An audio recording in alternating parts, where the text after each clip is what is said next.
Wakey, wakey, wakey, wakey, wakey, wakey, wakey, wakey, wakey.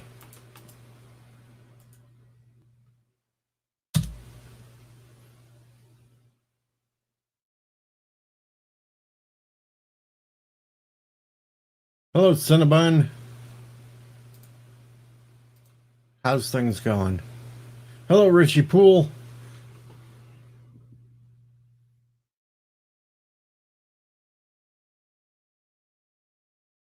Multi Gunman comes into my own stream and bans me. Way to go. That's so lovely. Now, why would you come in and ban me? Jeffrey Nelson. Hello, a Resolute Germ and Kronos is in here. And what have I been up to? I've been up to all kinds of things.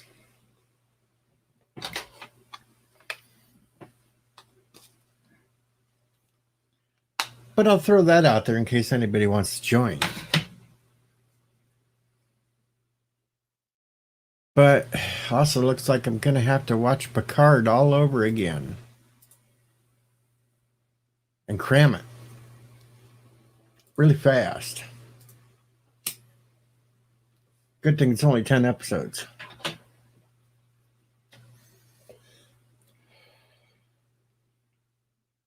Well, that's good that you and Sister Prey are working from home these days, Richie. I, on the other hand, probably within a couple of weeks, will get to finally get out of here and go back to work because my type of work is essential. And if this weather stays nice, I'll be able to get the hell out of here and go to work because, well, you know what? It's farm season. Time to get them crops planted. Got to go out there. Hello, Aldega. Hello, Curtis. Well, greeting, Curtis.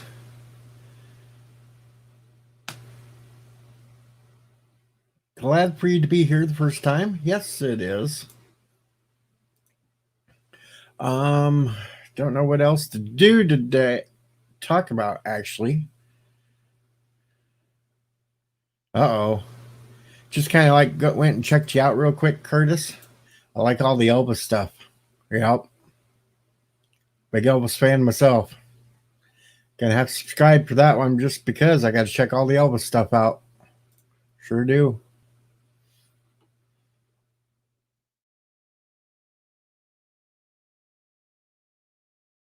But yeah, let me check real quick, see if anybody's threw the link out there in case somebody wants to pop up. No, Kronos, I'm not going to do any Elvis tonight. Actually, Kronos, you're mad about missing my radio show today. You wouldn't have been mad because I didn't do rock and roll like I normally do, Kronos. I went really old school and did crooners for some of the older crowd that tune into my shows. So I gave them nothing but crooners today. You know, like Frank Sinatra, Dean Martin. I did all those. How many people we got in here so far? Aldega's going off to sleep. He got wiped out from doing all the boxy theories and colonial news updates over on Supreme Heretic stream a little while ago. I like it. Thank you very much. I'm the king. I'm the king of YouTube, baby. Now give me a fried peanut butter and fried banana sandwich. Thank you. Thank you very much. I don't know. We get a couple more people in here. Maybe we'll throw up a game night. Do a little game. Maybe. We'll try it out. If not, hey, we'll just see who comes in, wants to do it.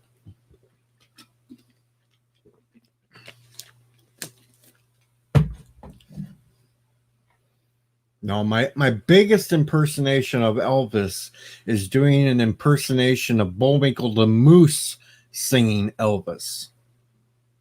That's the bigger impersonation. And Vile Mike's in the house. Howdy, Vile.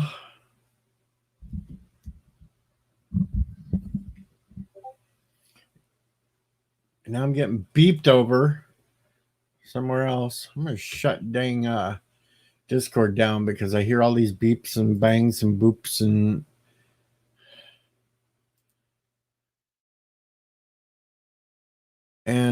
Night Breeze is just another one. I know Night Breeze is checking in on my Discord, but hey. Captain Kirk doing Elvis. Huh. Hey there, Spock. Spock, we got Klingons off the bow. We gotta fire out those photon torpedoes, baby. Come on, come on, Spock. Fire up the phasers. Come on. Shoot him. Gotta shoot him now, baby. Oh yeah.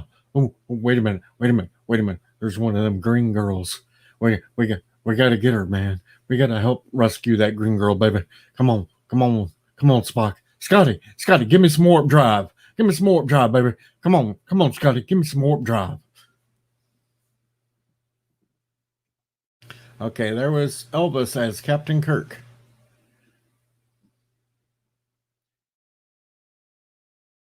Yeah, that was pretty poor impersonation, but hey, what can I say? Lemonade, that cool, refreshing drink. Yeah, we gotta win this race. Well, since my baby left me, I found a new place to dwell. It's down at the end of Lonely Street. That's heartbreak go to. Well, I feel so lonely, baby. I feel so lonely. Wait a minute. Uhura. Give me my scarf. I gotta throw it out. There, baby. Come on, Uhura. Hail, Night Breeze. All right, that's enough Elvis, I think. At least for now.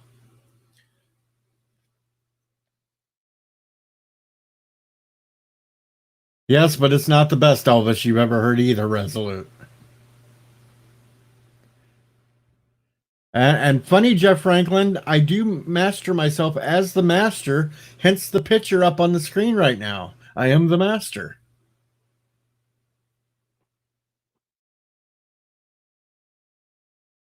Well, since my baby left me, I found a place to dwell.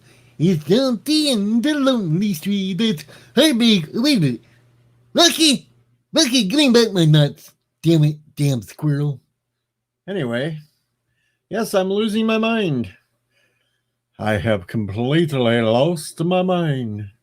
No, I'm not a baiter, Night Breeze. I am not the master baiter. No. That's right, the Roger Delgado master. The OG master.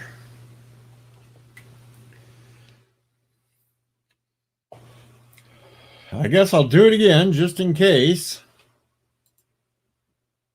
somebody hasn't seen it.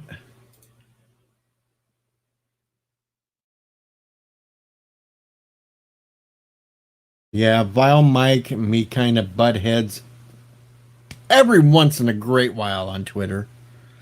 Not too badly. We're still friends. We're still friends. We just don't think alike on some things. He thinks that I have no mind. Well, that could be true.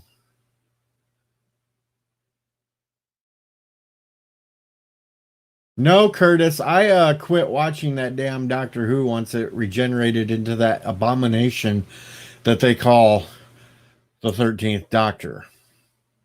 That is just an abomination, and they completely screwed up the entire history of Time Lords. Don't get me started on that one because I had a big rant one night about that on here, and I was pissed.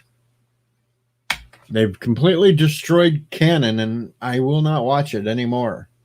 I have all the old original episodes that you can possibly get. I will rewatch those.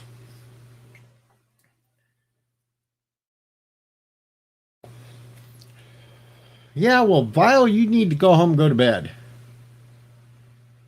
Jeff. You know, Jeff, you could come up onto the panel and we could have a discussion about that. But yes, they did completely destroy Canon because Canon stated that it was Rassilon,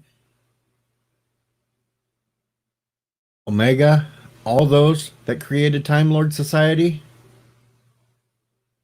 They didn't find some random girl off on some other planet and bring her back and kill her over and over and over until they figured out how to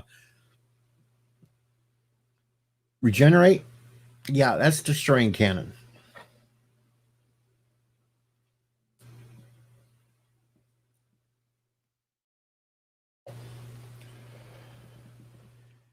So, you know what? We'll stick with Tom Baker. He is the best. Right there. Tom Baker.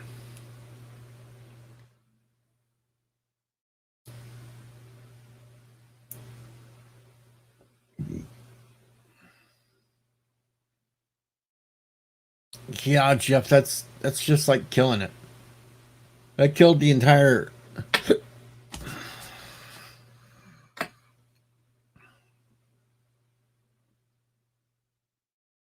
Peter Davison wasn't bad. Though a little flighty there at first. I kind of have to go back to also, I do enjoy the second and third Doctors. 2, 3, and 4 were like the best ones I loved. 5 was okay. 6 was meh. 7 was okay at times. I just wish 8 would get a series right now and explain everything he was doing to try to avoid the Time War.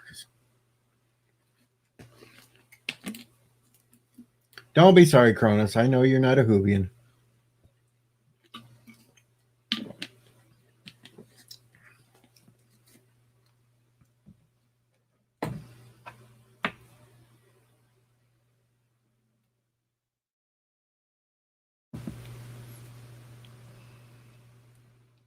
And here we go.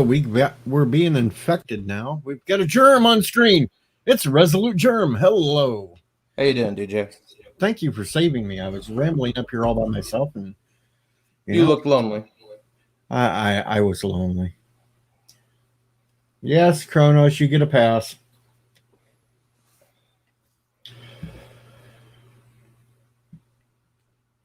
And yes, Kronos, if anybody comes in talking Russian, you can mute them for 300 seconds. Unlimited rice pudding. Hello, Kronos.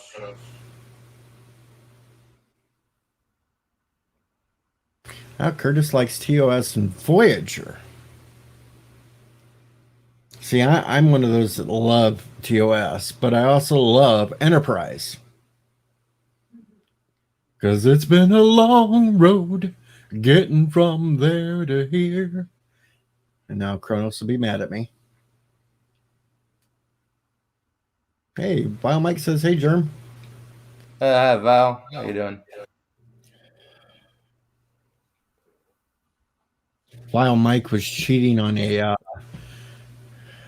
trivia of, I don't know what it was. Had these like robot cats or something last night. Oh, that quiz he was taking? Yeah. Inuyasha? He was cheating. Or at least that's what Thomas Potts said. Well, yeah, apparently his daughter is obsessed with that show. I know it. She should have been the one answering the questions, but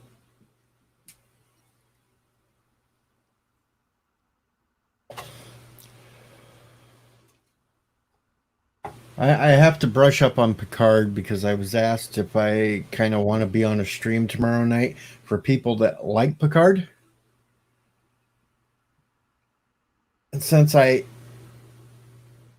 semi-mildly enjoyed it, I fit the bill. Is that the same one that Canuck was so eager to get on? I don't know. Orville Nations happen at tomorrow night.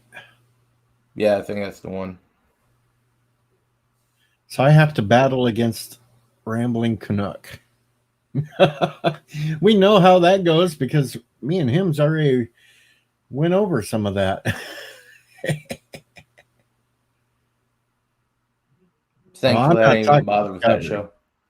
We're not talking Discovery, Cinnabon. No. I would not be on a panel for Discovery. There's no way in hell. Unless I could rip it apart. But Picard, I kind of mildly enjoyed. And here comes Night Breeze. Hi, everybody. How you doing, Night Breeze? So what are you doing tonight, Night Breeze? Oh, just got off the air and figured I'd You- get on here for a few. You're off work for 2 weeks. Yep. They're now standing outside, only letting 50 people in. Yeah, and I heard that the last 2 days have been really fun. We had a guy get spit on. We've had people threatened. Yeah, people are going nuts. What do you work at Walmart? Yep. Yep. He's a Walmart employee. One day I'm going to get a picture of him and put him up on the People of Walmart page.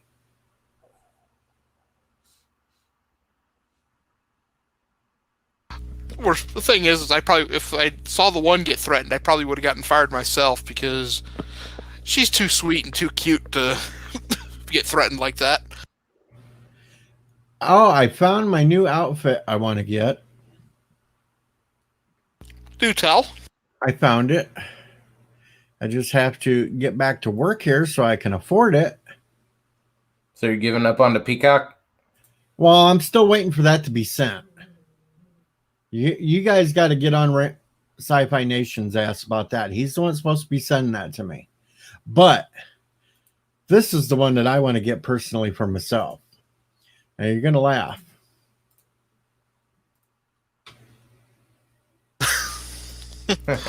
Yeah. I want to get that. And of course, you would lose the instruction manual for something like that. Well, yes, I would. But I'd have to get a curly blonde wig to go on top. And I could be Ralph Hinckley the later years when he got old and fat.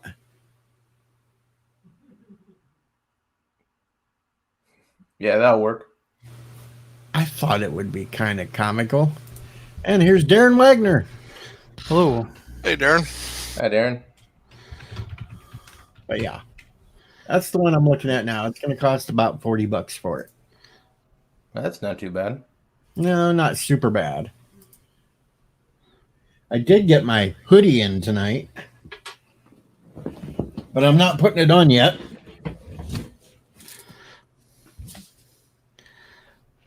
So are you going to be Ralph Hinckley or Ralph Haney? Hanley. I'll be Hinckley. I'm not going to be the Haney part that went through part of season 1. Mm-hmm. But real quickly, I'll show the hoodie I got. You know, the thing that always kind of I questioned about the greatest American. Oh, look at that. Oh, it's Star Trek hoodie. Mm-hmm. Imperial uniforms. But I'm not going to be Mr. Miles and just take pictures of it with no head in it. No, the thing that kind of I found it questionable about the greatest American hero concept was that the suit, you know, of course, gave him his powers. But what if he didn't have the cape? Because the cape was clearly detachable. Did you have to have the whole thing on, or what? I can't remember. Or was it all one piece? I'm just misremembering because it looks like the cape is, you know, is like attached, you know, somehow. The cape could go on and off because in the very first episode, when he first took the suit out, he had the outfit on, and you see him put the cape up and attach it. Okay.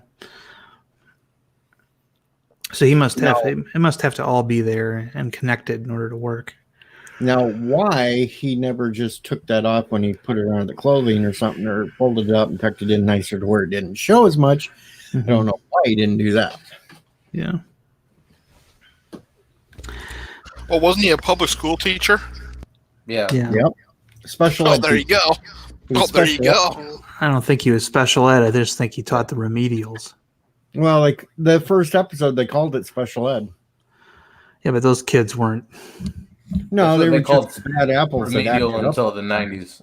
Yeah, the leader of the gang was Michael Perry, if I'm not mistaken. Yep, Eddie and the Cruisers.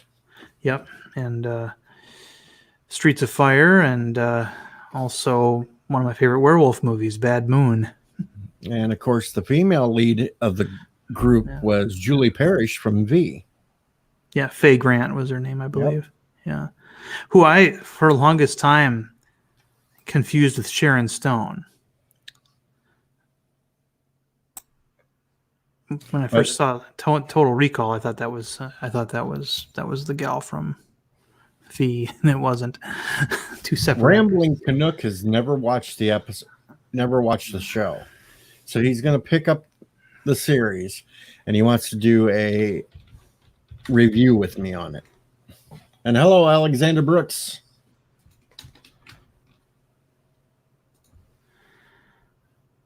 Thomas Potts, at this very second, we were talking about the new costume that I want to buy, and it's the Greatest American Hero super suit.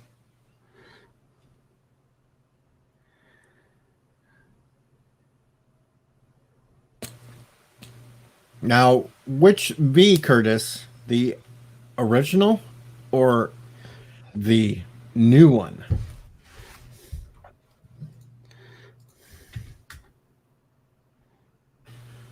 All right, well, Mike's got a sandwich. He's going by. Have a good night, Mike. Mike. Yeah. Yeah, Val.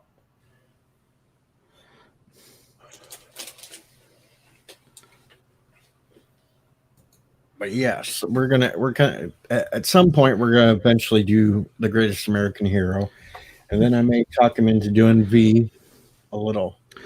Yes, V. Of course, I like the original 1980. Was it 1983 miniseries? Yep. With Kenneth Johnson. Kenneth Johnson came up with that series. What else has he done? Alien Nation. Well, he also did a couple. He did the Bionic Woman. He was the producer on that. He was also the producer and show creator for the Incredible Hulk TV series. Yep. And then he did V, and then he did Alien Nation, as you mentioned. Yeah, he hasn't created any hits or anything. Oh no, he didn't do much. No. But I love the original V miniseries. That was one of my favorites back in the day.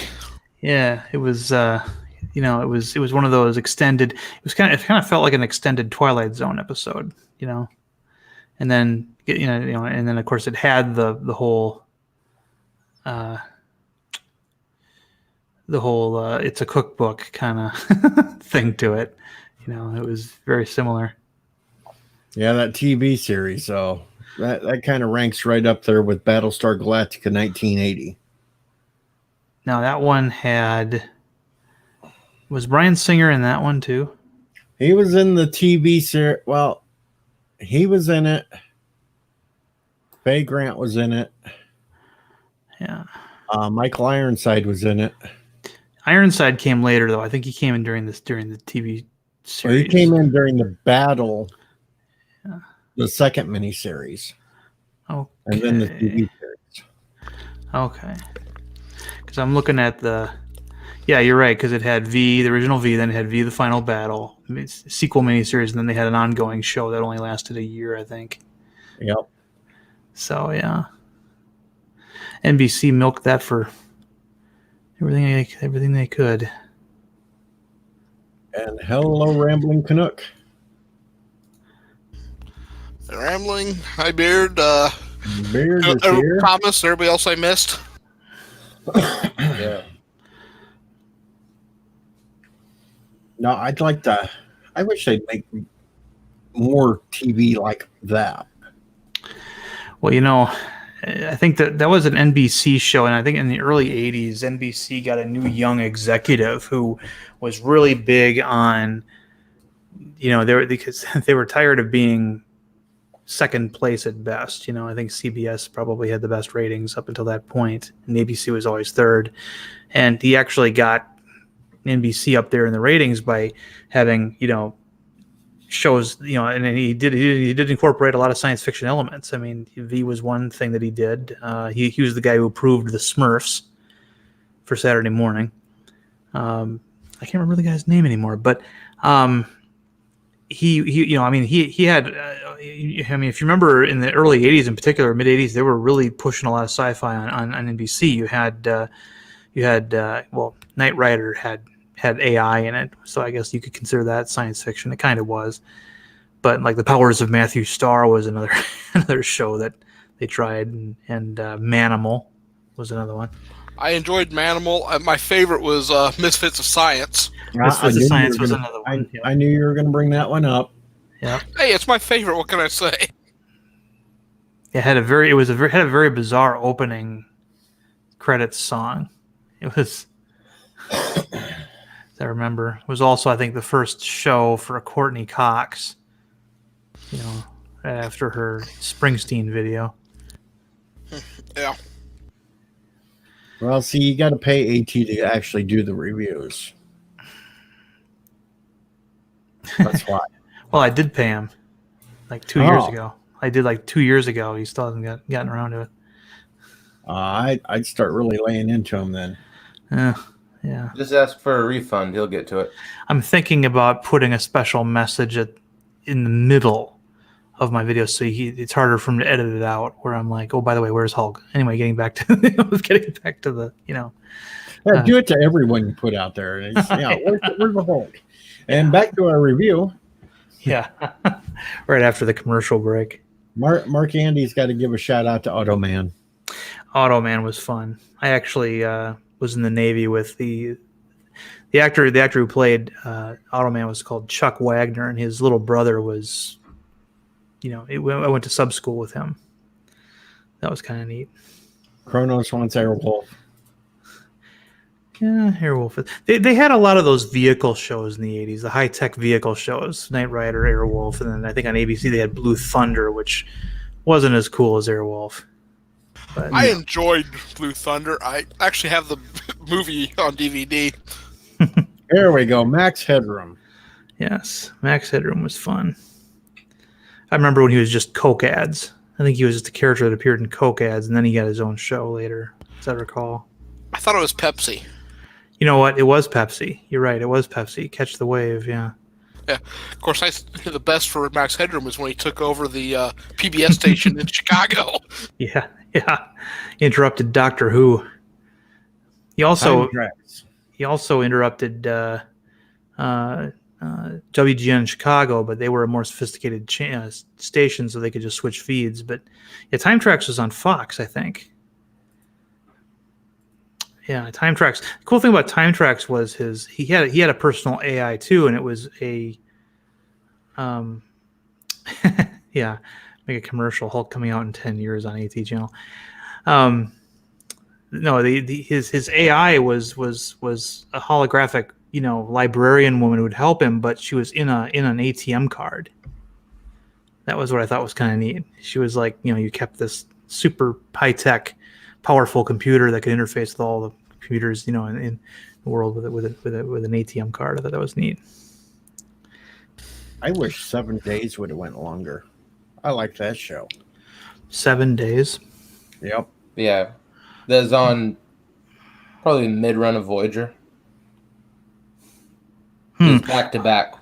Okay, A guy I would was get underwater, so I didn't see a lot of. A guy would get into a big sphere and he'd be able to time travel back 7 days to fix something. Okay, interesting. But it would only go 7 days. Gotcha. Huh. They had that hot Russian girl.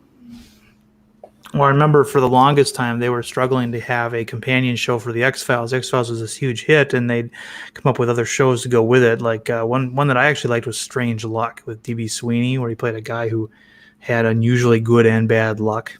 So, for example, if he bought a lottery ticket, he would always win. Jeff says Max was Coke. So I was right. Okay, gotcha. Yeah, I guess it was New Coke. I don't know. I always thought he was Pepsi. Yeah, Catch the Wave was his I think slogan, and the wave is in the logo of the Coke logo. Anyway, yeah, Strange Luck was D.B. Sweeney. If he bought a lottery ticket, he would always win, but if he walked into a bank, it would always get robbed while he was in there. Things like that. He just had really, really bad luck, or really good luck, depending on who you talk to. And I think then they shifted. They had the Millennium, which was a hardcore version of the X-Files, where it was dealt mostly with horror material. And then I think they ended it with the Lone Gunman spinoff. Yeah, I think that was the last one they had. Mm-hmm. That's a pretty good show. Yeah, I mean, the X-Files was such a good show, and they were trying to look for they were trying to keep people that were tuning in, for 2 hours during primetime instead of just the one. And I think the other shows were pretty good too. It's just that, I don't know, Fox never had a very, very much intelligence when it came to science fiction and how to put it on television and keep it. I mean, that the goes only for one they ever really did well was X-Files. X-Files, yeah. I mean, they when they got a hold of Firefly, they aired the episodes out of order, and then they canceled it after 7 episodes, and they never gave it a chance. Yeah, they did a lot similar to Sliders, if I remember right. Mm-hmm. They'd air half the season out of order, and then they got those Cro-Mag things on there, which killed the show. Yeah. But my favorite from Fox would have been Space Above and Beyond. That show had good potential, but they canned it after one season. I remember that. I remember them going, Arlie Ermy playing their drill instructor or something. I think it was. Yeah, that's in the I pilot. don't know. For Fox, I liked when they had Alien Nation on. Yeah, that was when they were first starting out, and they were taking a lot of chances with programming. If you remember their original lineup was interesting. You had Tracy Ullman's show. You had a show called Werewolf. Oh, I loved that one. Yeah, that was neat. And then they kind of backed off a little bit. I mean, That's what happens when you actually get sponsors. Tiki Doom approves of you being on my streams, Darren. Oh my, the Tiki. Yeah. Tiki of Doom. That sounds scary. Another sci-fi show I liked. I can't remember what channel it was on, but it was The Highwayman. NBC. I couldn't remember if that was NBC or which one, but Yeah, that I was Sam. really liked that. Sam Wilson, I think, was in that, wasn't he? The guy who played Flash Gordon on the old movie. I can't say right off the bat because I don't remember. Well, it had Jacko in it too for at least one season. He was a real flash in the pan, D-list celebrity who was in a bunch of Duracell ads or Energizer ads. I think it was Energizer ads, and then they put him on that show. Yeah, Sam Jones was the star of it. Sam Jones, that's what it was. Yeah, he was. He had brown hair too. I remember Sam J. Jones. I get so mad at these networks that get a show on that I start actually liking a lot, and then they just rip it off and take off. Yeah, it's been that way my whole life. I mean, it was like, it had to be a monster hit to even last over, more than 2 years. And it's like I loved Revolution on NBC. Mm-hmm.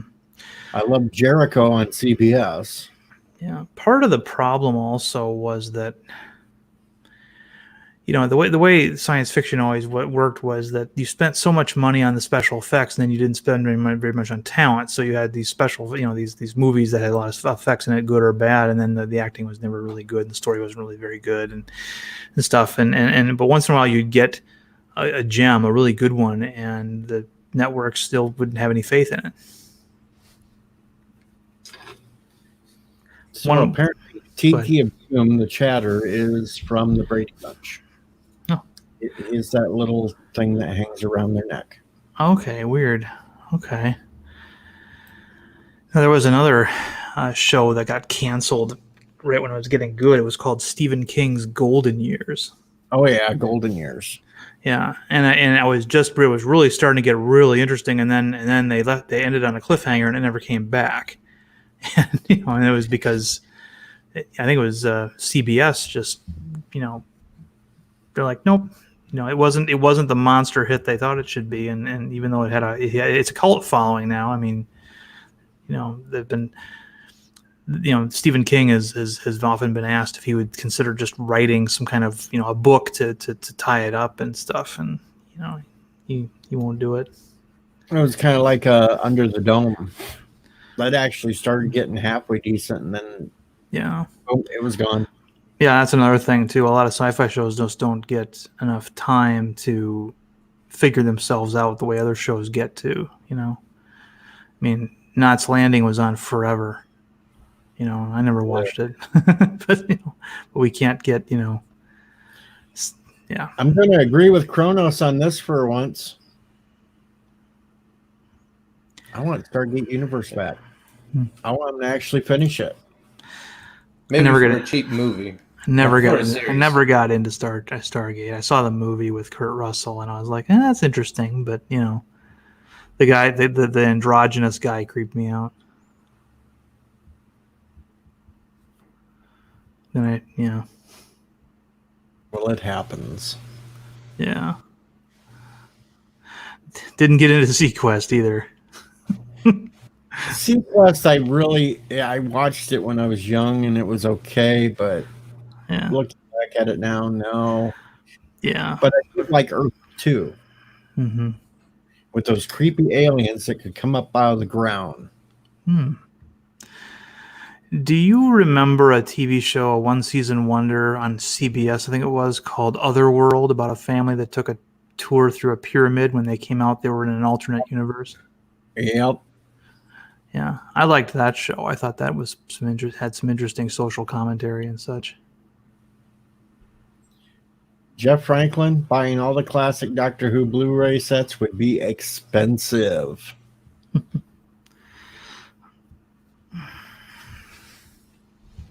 And Thomas Potts says Stargate is the only movie. I mean, just regular old sitcoms, too. I remember I started getting into one on NBC called Jennifer Slept Here, about a ghost of a movie star that, was haunting her old house, and a family bought it. It had Gillian Anderson, I think, as the ghost, but then the show abruptly ended after one season, and I found out later it was because the actress got breast cancer and had to stop. And I was like, man.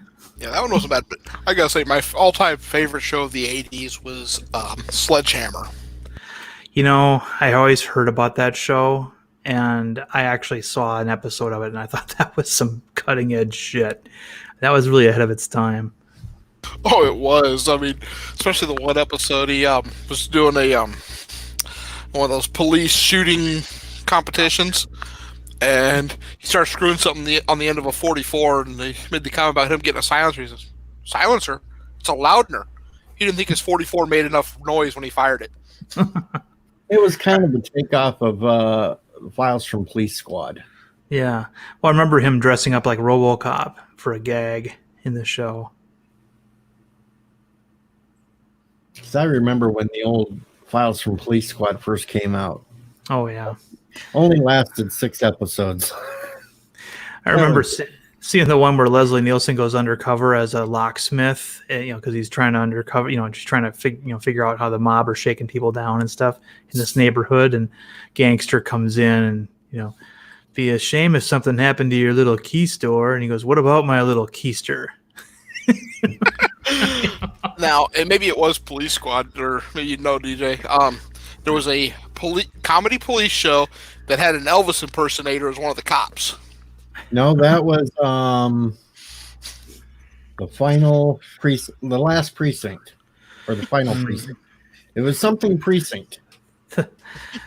the thing that I loved most about Files from Police Squad was how each episode ended. Now, in the glory days of television, every television show, like back in the 50s and 60s, had to end with the entire cast sharing a great big laugh, and then they would freeze frame them in that laugh and play the credits over the top of it, right? Well, what they did on Police Squad was everybody started laughing, and then they would freeze. They wouldn't, but it was the actors not moving, they didn't just freeze frame the film. And so there would always be somebody in the middle of pouring coffee or something in the background, or some janitor would walk through the set not realizing that they were what they were doing, and stuff like that. Or a crook would be behind them, about to get booked, and he would see everybody freezing and he'd just kind of run away. Yes, Richie, I loved The Last Man on Earth, but they would have took that off the air right now during this time. They wouldn't have played the episodes now. Getting back to science fiction, do you guys remember one called Hard Time on Planet Earth? No. It had the evil karate coach from the Karate Kid movie. He played an alien robot that was, who was basically redesigned to look human, and he was imprisoned on Earth, the most savage planet, that they knew about. And he had this little, bionic, or he had this little hovering eye that would talk to him. It was called Control, and Control was there to basically help him navigate and stuff like that. And it was neat. It was a neat show. It just ended after one, half a season or so. There's so many of those shows like that. Yeah, I don't remember that one. Yeah, I don't remember that. Yeah, Hard Time on Planet Earth was what it was called. It's kind of like that old Fox show they had, Whoops. That was back when Fox was first getting started. Yeah. And you had them people that were living in a house after nuclear war. I don't remember that one now. It was kind of a comedy takeoff of an old classic sci-fi movie from, I think, the 50s. But this one was a comedy where they were in the house together. And they lived in it. There was hills around the house, somehow protected them. But they were the only ones alive. Okay. I think it was called Whoops Apocalypse or something like that. Huh. I just did a quick search and I found Hard Time on Planet Earth on YouTube. Outstanding. Well, we know what Nightbreeze will be doing later on this evening. He will lay back and check it out. Yeah, well, there was another one too that I remember I thought was really good, and then they canned it right away.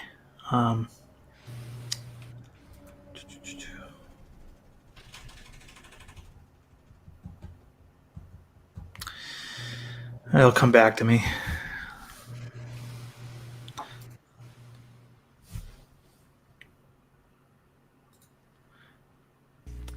I'm not sure if Robbie the Robot had his own show.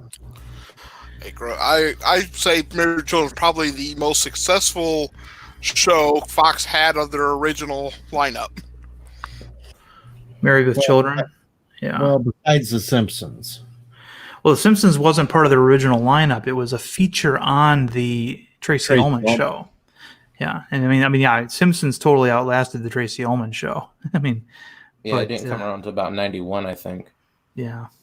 I was a sophomore in high school when that show started up. All right, you guys talk for a second. I got a Gelogia. Okay.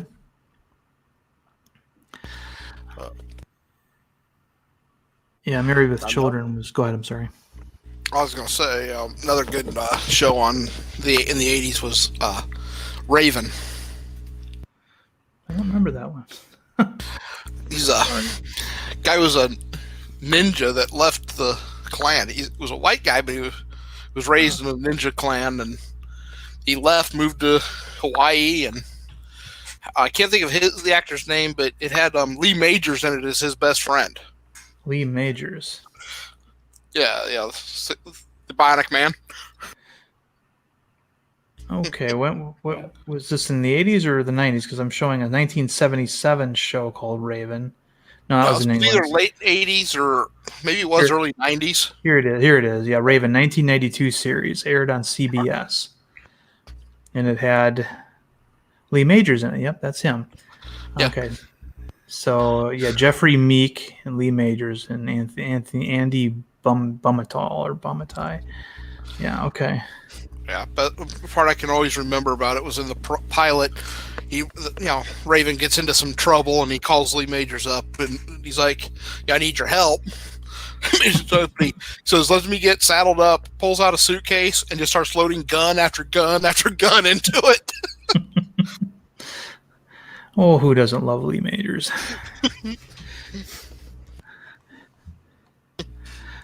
It's hard to watch a show where he's not running in slow motion, though. True, and without that great sound effect. That great classic. I'm sure that sound effect is owned by Universal or something, and they every time if you want to use that sound effect, I think you have to pay like through the nose for it, and it's something that in Mystery Men, I remember hearing somebody. I think it was in the director's cut, because at the end of that movie, Mr. Furious finally shows his power, and he jumps off of a balcony, like 30 some feet with holding his girlfriend, and they throw in the $6 million man sound when he does it. And the director said, yeah, that sound effect cost like $4,000 or something. It was like a lot of money.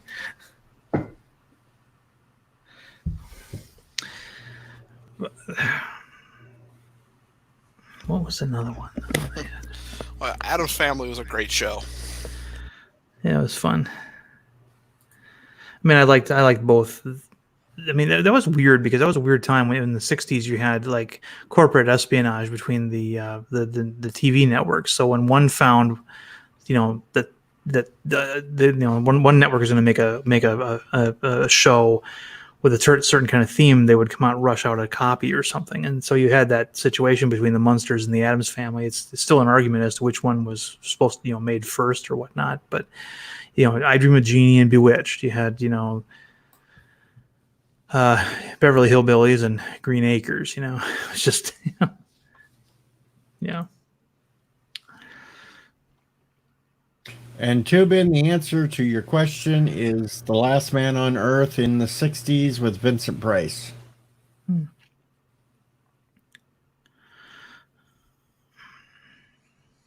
And then they redid it with Charlton Heston and called it The Omega Man. Right. And then they did redid that it stupid again. series on Fox. And it's all based on a book by Richard Matheson called The I Am Legend. Did not care for the Will Smith movie. Yeah, that sucked. I mean, it was visually very interesting, but they, it totally took. I mean, it took the title of the book and totally didn't even touch on the actual story or the theme.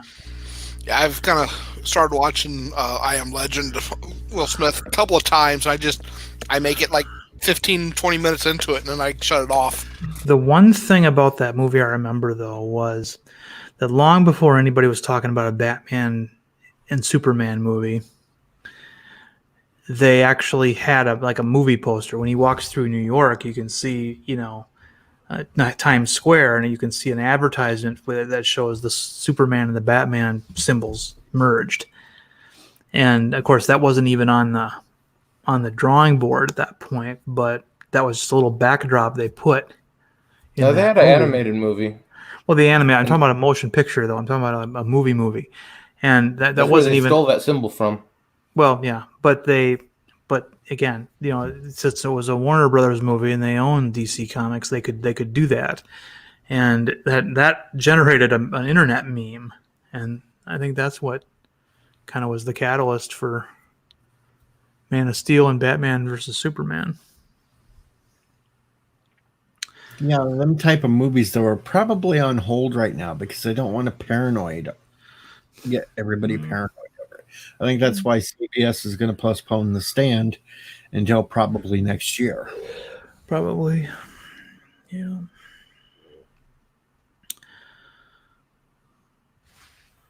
Oh, I'll still go back and watch them. I like them. Another show that I thought deserved to have at least one full season was the Flash TV show from 1990. Well, at least they did bring him back. Yeah, 30 years later. Yeah, some closure though. Yeah, that was kind of nice, but You actually see him die, so. mhm. Yeah, but I like the show itself. I mean, I actually thought it was better than the 1989 Batman movie. Yeah, I would. Yeah, go ahead. Go ahead. You had this perfect fusion of Batman and Superman in the movie. You had a vigilante like Batman who was in this very stylized city, but then he actually had physical powers like Superman. So he wasn't just a guy running around in a suit. He actually had some gravitas to him. I thought it was a perfect fusion of those two characters. Yeah, now I'd like to see you release like a DVD or something, like made for TV movies of Hulk, like Hulk versus Thor, and those other 80s made for TV Marvel movies. You can get the DVDs. Yeah, you can get the DVDs, but I hate those things. You can actually. I didn't know they'd released them. Oh yeah, especially when they released one edition of each of those movies out when the 2003 Ang Hulk movie came out, and then again in 2008 when the Louis Leterrier movie came out, and yeah, you can find them.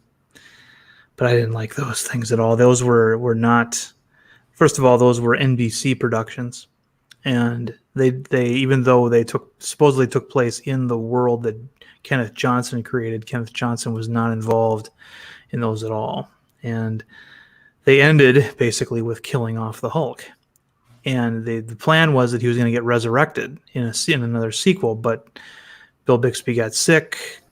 They never got around, to it. And yeah, so the Hulk dies by falling out of a helicopter.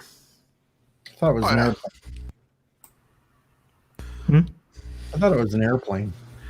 Yeah, he jumped out of the back of a cargo plane, didn't he? I thought it blew up. I thought it was a helicopter, but it might be. I mean, anyway, he fell from a great height, and then he died and turned into Banner. It was, yeah. Yeah, I kind of enjoyed, especially the one, like I said, Hulk versus Thor or whatever it was called, because I just, it was kind of neat seeing Thor, and that was not Thor. That kid, I mean, that guy, that actor, was a fine actor, who played Thor, but the whole concept was different, and he didn't look anything like him. I mean, he looked almost like an actual Viking, as opposed to the superhero. I didn't care for it, but I mean, one thing about that was called The Incredible Hulk Returns. That was what that TV made for TV movie was called, and what was interesting about it was that Lou Ferrigno had just recently gone back into competition, and bodybuilding had changed by that time. And one of the things that he really worked on was his legs. So if you compare him at his zenith in the original run of the series, the pilot, and you look at his hamstrings and his thighs and stuff, and then you look at him in The Incredible Hulk Returns, he's way bigger than he was before, and especially in his legs. It was, so that was kind of impressive. I mean, that he was still, he was actually even bigger than before. I thought that was awesome. But he had the most awful fright wig on in that that movie too. And then you had Trial of the Incredible Hulk with Daredevil. Yep, you had a very weak Rex Smith playing Daredevil. He's basically a ninja, and the Kingpin was horrible in that movie. That was Gimli. That was the guy from the Lord of the Rings and Indiana Jones films. Rhys Davies, I think is his name. Yeah, Arturo from Sliders. Yeah, and but Trial of the Incredible Hulk does have one very interesting factoid, and that is the only episode or television show or anything with the Lou Ferrigno Hulk where he actually hauls off and punches somebody. Because every time he fought somebody, he usually grab and throw. he could grab and throw, or he would take something like a steel bar or something and he'd bend it around them, or he would pick up something really heavy and throw it at them. He had a very non-violent way of dealing with things. And in this one, he just hauls off and punches somebody. And it is the weakest looking thing ever. It was not impressive at all. It looked, I got a reply to Richie Poole's comment about lost credibility when they introduced superheroes. They were trying to use it as a back door for pilots for these other heroes. Right. Yeah, that was the whole. Because they wanted to do a Daredevil show and they wanted to do a Thor show. Mm-hmm. They did do a Thor show for a little bit. I don't remember that, but I know that maybe a handful of seasons or a handful of episodes. But they had that like 5'6" guy carrying around a cane. Is when he is actually they actually had the Doctor was the real guy, and he just got the hammer, and Thor was just the power of the hammer. Yeah, well, in the late 80s. The Incredible Hulk Returns, that's I think where they introduced that character, and it was basically just a genie thing. It was Don Blake didn't turn into Thor; he summoned Thor by with the hammer, and the hammer didn't really have any other function besides summoning Thor. And Thor did have a little bit of power to it because Thor did hit the Hulk with it, and you seen lightning bolts come from it. Yeah, but it wasn't like the weapon from the comics at all, or even the movies. Well, no, because the Hulk really only staggered back a little bit and Yeah, well, I liked that when the Hulk saw Thor, Thor saw the Hulk, rather, he thought that he was a troll. I thought that was an interesting line. The closest thing that Thor had seen to something like that. So there was all kinds of potential there, I suppose, for an interesting thing. But it was built almost like a buddy comedy show. I mean, there was a whole sequence where Blake takes Thor to a bar, and it just didn't work. I think, wasn't there a scene where he discovers a 6-pack? Something like that. Well, he wants mead, and of course, in the United States, we don't drink mead; we drink beer, and so he drank that instead. But there's a part in the film where both the Hulk and Thor can't stop a helicopter from taking off, and I'm like, come on, guys. Well, maybe just do his age that I don't remember a lot of the movie, or a lot of it. But maybe it was just I was young at the time, and I was like, yeah, this is kind of cool. Yeah, I don't feel bad for liking it. I mean, there, some people like that. I mean, it was fun to see Lou Ferrigno again. One superhero show I loved as a kid, but now I look at it and say I can't stand watching this. Was that Spider-Man one? The Nicholas Hammond one? Yep. With the porno music? Yep. That's horrible to watch now. Yep. That was probably, when the Hulk became a surprise hit, Marvel was, there was TV shows cropping up all over the place. They tried Spider-Man. I think he was the second most successful because he actually got a season of television out of him. But then they tried a Captain America one that was just awful, where he had a plex. His shield was a plexiglass riot shield, and he had a motorcycle, of course, and a helmet and everything. Then they even tried a Doctor Strange that was basically just a TV. It was a pilot that wasn't supposed to be seen, and it surfaced later, and they would put it out and let people watch it, and it's like, yeah, that doesn't work. Yes, David Melbourne. I remember watching Shazam as a kid too.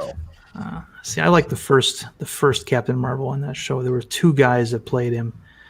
Boswick, I think, was the last name of the first guy, and he actually looked like the comic book character. The second guy was just a bland looking dude. But I saw a Winnebago once that had that Shazam symbol on the front, like the one on the show. Nice. Then there was a movie that was created. It was supposed to be Doctor Strange, and from my understanding, they were well into filming, and all of a sudden Marvel backs out of it. Now, it ended up being called Dr. Mordred. I actually have the movie, and I can see similarities to the Doctor Strange character. But my understanding is they were like halfway through filming, and all of a sudden Marvel backed out of the whole thing. So they got this movie, they got this script, and Oh man. so they changed the name. And Yeah, the things they have to do sometimes when people back out. And then there was the old Superboy TV show. Yeah, I actually liked some of that. There were two Superboys too. You had John Hayes Newton, and then you had Gerard Christopher was the second one. I thought Gerard Christopher was a little bit better. He got more time to play Superboy, but it was ridiculous because why are they calling him Superboy when he's clearly now a full-grown man? You know. I did like the Lana Lang in that. Yeah, the redhead. Oh, yeah. Yeah, she was pretty nice. And There I was- did like Luther in it. Sherman Well, Howard. there were two. Yeah, Sherman Howard, I think, was the second one because the first one was younger, and when they switched actors, they showed the second guy. He was all bandaged up, and he's telling his henchman, sidekick, who was a young guy like he was before that. He's changed his appearance to make himself look older. And yeah, so smooth. Yeah, just what I'd want to do when normal people want to make themselves look younger. Right. Yeah, he's talking about how I put acid on my vocal cords to change my voice and all this kind of shit. Well, at least they tried to explain it. Yeah, I mean, I don't mind. I mean, that just kind of shows how crazy Luther is, right? But yeah. The It was No, like, the come on, it's Lois and Clark. They changed Jimmy there, and it was like, what the hell? yeah, I remember that you had a Jimmy Olsen that looked a lot like the other two. He had black hair and sort of. And then they changed him to I think a ruddy blonde kid who was younger looking. But no, the Shazam cartoon, it was interesting to me because, well, Billy Batson in the comics wasn't a teenager; he was a preteen, and he didn't ride around in a van with an older dude. A little creepy there. Yeah. And it's like if you're a superhero who can turn into this guy who can fly, why are you riding around with somebody in a van? But yeah. Quantum. And then the elders, right? They were the characters that he drew his power from were all cartoons. He would be looking at cartoon animated characters. Just kind of a fun thing on a Saturday morning, I guess. Yeah, there was that short little Justice League thing where they brought back Adam West. That was in the 70s, wasn't it? Yeah, and because it had Adam West and there's Batman again. Yeah, I remember seeing touches of that when I was a kid. I remember Green Lantern being in it, and Grundy. I don't really remember Relic Hunter. that Oh, was is that- pretty good. Was that with Tia Carrera? I think so. She was a college professor / treasure hunter, but it was all supernatural treasures that she went after. Good night, Cinnabon. Kind of like a cashing in on the Tomb Raider idea, Laura Croft. Yeah. Have a good night, Cinnabon. One thing I never got into was the Sam Raimi series, Hercules, The Legendary Journeys, and the Xena Warrior Princess stuff. Let's see. I like. Oh, I love those. I liked it. I mostly like Xena because I had the hots for Gabrielle. Gabrielle was the only Everybody did. Yeah. Especially like standing both next to versions. Lucy Lawless, who was a bit beefy. Everyone loved Gabrielle. But it's funny because I remember seeing the Hercules, Kevin Sorbo, advertisements for it. I never sat and watched an episode, but I remember thinking, if he's Hercules, why does he look like he's in the Middle Ages? And someone told me, well, he is in the Middle Ages. It's like, well, okay, interesting, you know. But I never got to, never, it was not on a time slot where I just couldn't watch it. But I did manage to see a couple of episodes of Briscoe County Jr., and I thought that was pretty good. Another Fox show. Well, they used to pair the Hercules thing up with like that. What the hell was it? The space show 2525, something like it. No, that was a Cleopatra 2525. Yeah, And they had Jack of all trades too. they used to pair all them shows up like on this. They'd play like 1 week it'd be certain ones, and next week it'd be other ones, and they were always like all in the same time slot. Yeah, it was like midnight or 1 o'clock in the morning, and they had the Hercules movies. There was like 4 of them, and they just kept repeating them every couple weeks.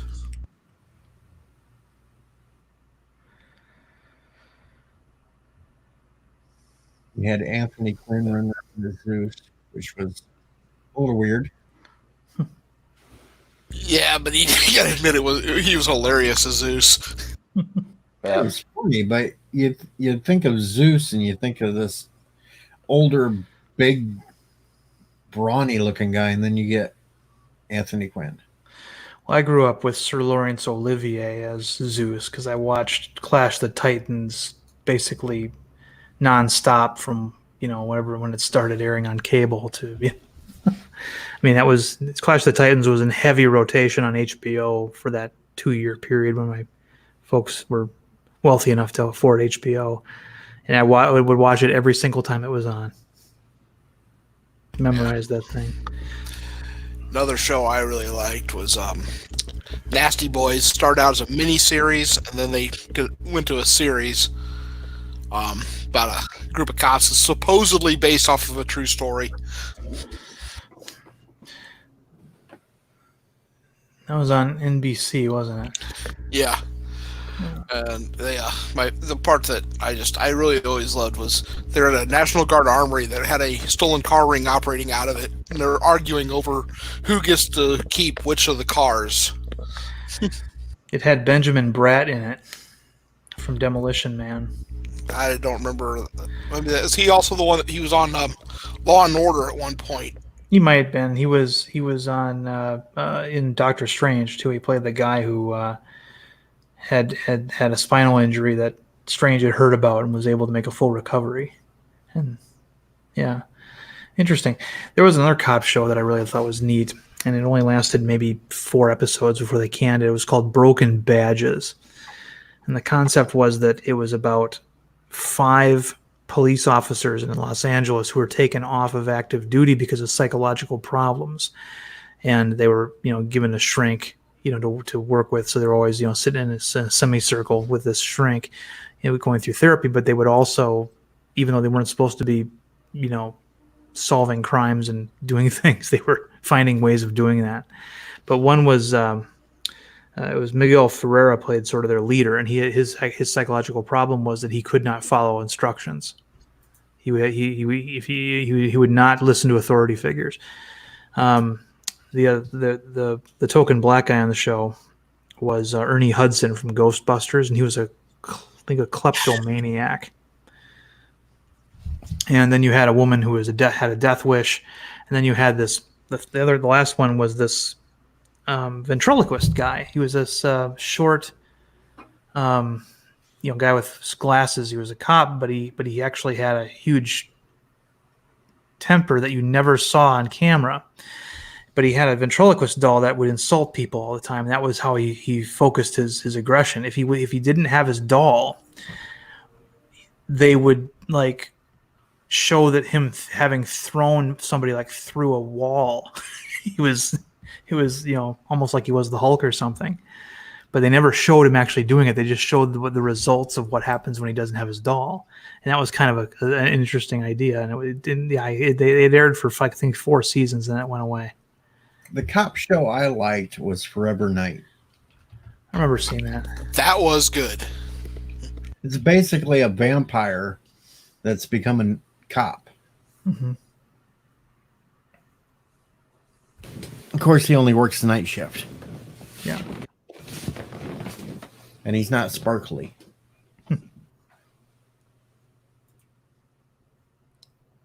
Starsky and Hutch. Yeah. The only time a vampire should sparkle is when they burst into flames. Yeah, I don't. Yeah, I hate what's happened to horror. It's not horror anymore. It's just junk. No, it's dark fantasy or it's torture porn. The name of the ventriloquist who was on that show was called Jay Johnson. If you Google him, you can see what he looked like in the 80s.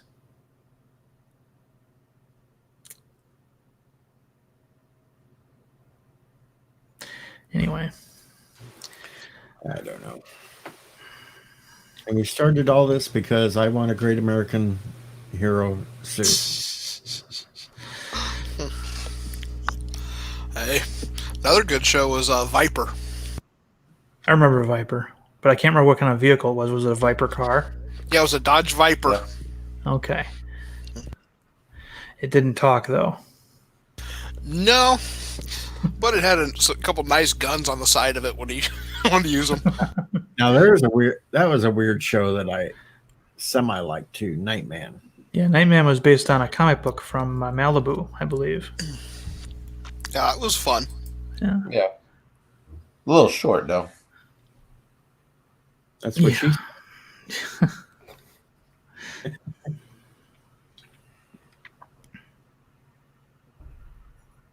Chief, you arrived late. We already talked about V.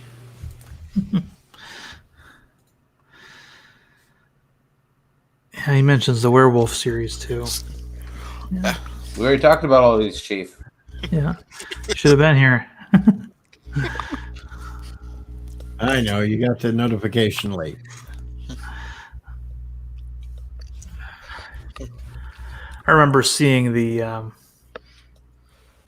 original Alien Nation movie with James Caan and thinking it was pretty good, and then like so many movies that became television shows, I actually thought that the Alien Nation show was better than the movie. Usually I don't think that. Oh, you Yeah, don't. back then, that's how it worked. Nowadays, Well, I think ever since The Odd Couple and MASH, when those two things took off in the early 70s, I think that's when all of a sudden TV execs were like, oh, this works. We take a movie and we adapt a TV show out of it, and it works. And so many of them didn't work. Yeah. The Six Pack. They try to make a TV show out of Ferris Bueller. Just none of them worked. Most of them don't. But then every once in a while, you get one like Alien Nation that works.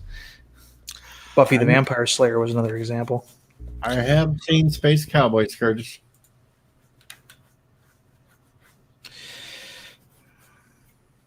John the Former Peasant says Night Boat, crime-solving boat. Commander Ironwolf's in the house and says, what? Because Kronos said Airwolf. We talked about Airwolf. Poor Jan Michael Vincent couldn't keep his body intact.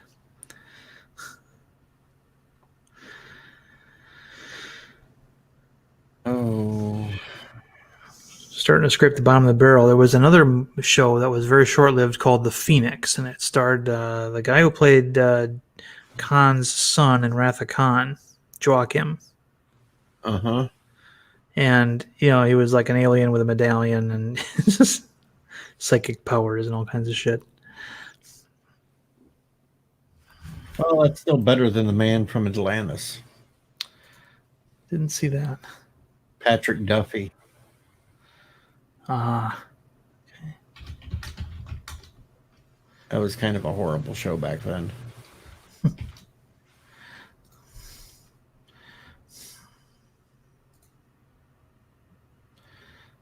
Kronos asks, can any of us keep our bodies together? Well, yes, with duct tape.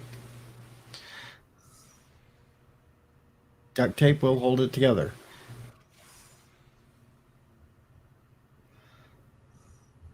Chief's bringing up the Highwayman series again. Highwayman. It was a great series.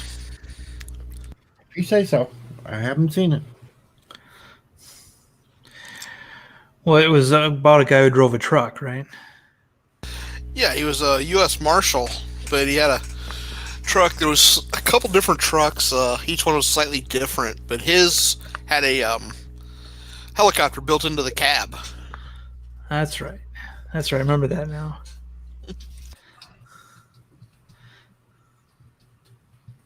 Oh, Curtis, I don't know. I haven't seen Time Trap. At least I don't think I have.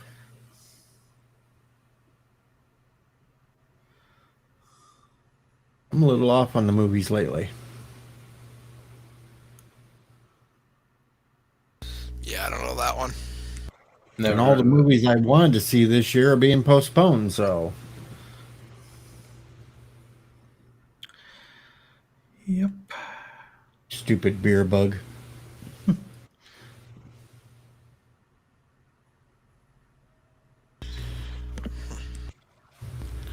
But now, for movies, of course, if you get into time travel, you got to do Time Bandits at least once in your life. Well, yeah. You got to have Time Bandits. Now, question: who played the little boy in that? Was that Ooh, let Was me look that up. Christian Bale or is that somebody else? Don't really remember who the kid was. Okay. I know he was kind of annoying with that British accent. Yeah. Well. Yeah. I don't think I really remember Time Bandits. Oh, it was great. A bunch of dwarves that stole the map of all the holes in creation. Okay, it's Craig Warnock. It looks like Okay. that's his only. At least on Wikipedia, that's the only credit he has. Oh, thank goodness.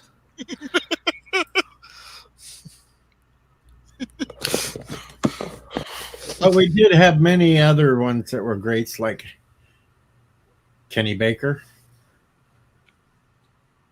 Old R2D2. Oh yeah, Yeah. Fidget. Wasn't Sean Connery in Time Yep, Bandits? he was the fireman and King Agamemnon. Yeah, he was the only one of the. Really, I think the only one behind the dwarves that treated the kid decent. Mm-hmm. Well, I remember the kid didn't want to leave him. Yeah, Yeah. kind of found a father figure. Now, okay, quick question because I saw this when I was a little kid and I never saw it, as an adult. But I vaguely remember this. At the end, there was something in a microwave, and he told his parents not to touch it because it was evil. What was that thing in the microwave? It was I believe it was Satan's heart. Okay. But it was actually his mother's roast.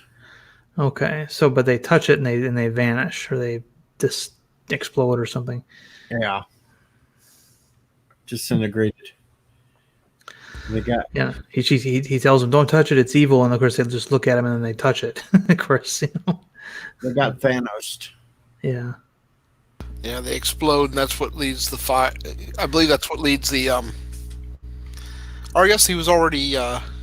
Firefighters were already there, so. Then you had John Cleese as Robin Hood. Yeah, that was disturbing. You had a few from Monty Python in there, though, because you had Michael Palin, too. Well, it was written by Michael Palin, and I think it was produced by Gillum. Or let's see. I know Gillum was involved with it. And then you had the great song by George Harrison in it. Mm-hmm. And I think Chapman actually appeared. Yeah, he was a noisy rebel. Graham Chapman was a noisy rebel. Oh, no, sorry. Terry Gilliam wrote the screenplay along with Michael Palin.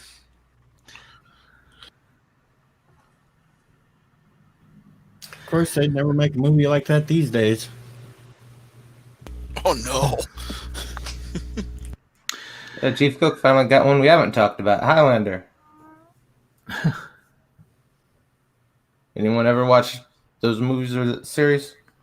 Well, I saw movies. I liked the first one. The second one totally ruined it for me, and so after that, I never watched anything with Highlander in it again. Yeah, if I remember right, and I could be wrong, but I think in the future they don't even reference the second movie again. Yeah, Yeah, the second and third movie aren't part of the yeah. canon timeline.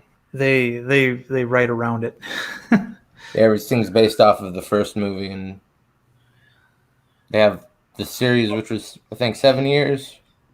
Then they also had a spinoff with that one girl, and they even have an animated show, which I don't think fits into anything else either. I know one we haven't talked about. The Crow. That was a show.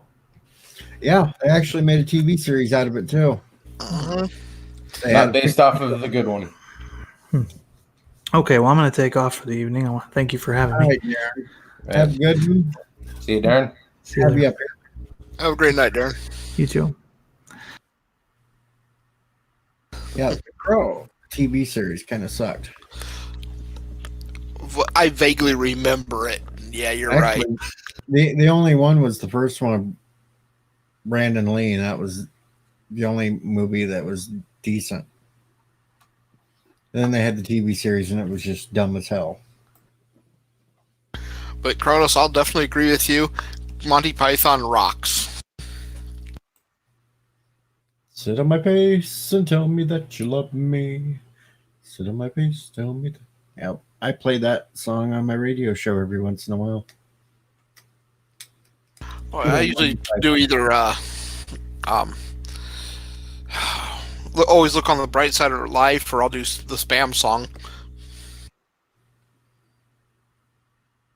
Well, that's because I can get by with a lot more than you can on your radio show than when I do mine. Bullshit, I can play anything I want. If I want to play Two Live Crew, I can play Two Live Crew. Yeah, but, well, so can I. But you're just too much of a wussy-fied to do a lot of that. Well, it depends what I have in my playlist. And yeah, I did like the one night I did Metallica, followed by Two Live Crew, followed by Garth Brooks.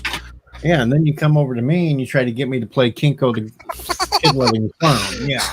Of course. Like I'm going to play that on mine. Yeah, play it on your own damn radio show. Actually, I'm planning on it because I want to play it in the sequel. So you go ahead and play that and play with yourself as long as you want. Oops. Monty Python doesn't get old quickly.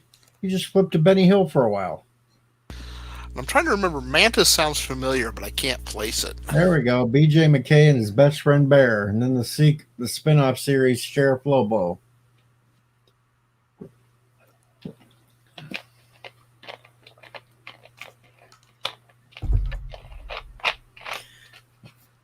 Oh, hell, Curtis. It's going to be really easy to do, Curtis.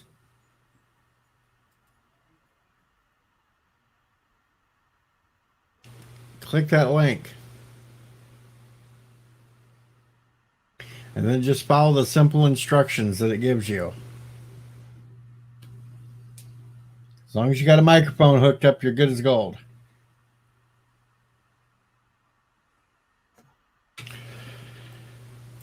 See that? JP's gets right in there. Boom. Hey, JPs. Hello. And yes, Kronos, rip Benny Hill. So I'm still good. I'm still allowed up here on your channel. Yeah, why wouldn't you be? Okay. We'll leave it at that. I don't know why. He doesn't remember what you did. No drama. No drama from you, Miss Kitty. I don't want to hear no meow meow meow. No, you just remember what happened the other night. Well, that was mostly sci-fi that I was getting pissed at. Okay. I'll leave it alone. Sci-fi there towards the end was getting really stupid. You needed a nap. But Do anyways, you need water? sometimes with the Monty Python, it can be too much. I've just heard it far too many times.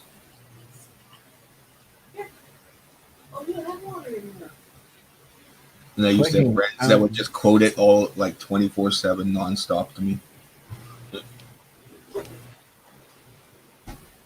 Trying to figure out what clicking Kronos was talking about.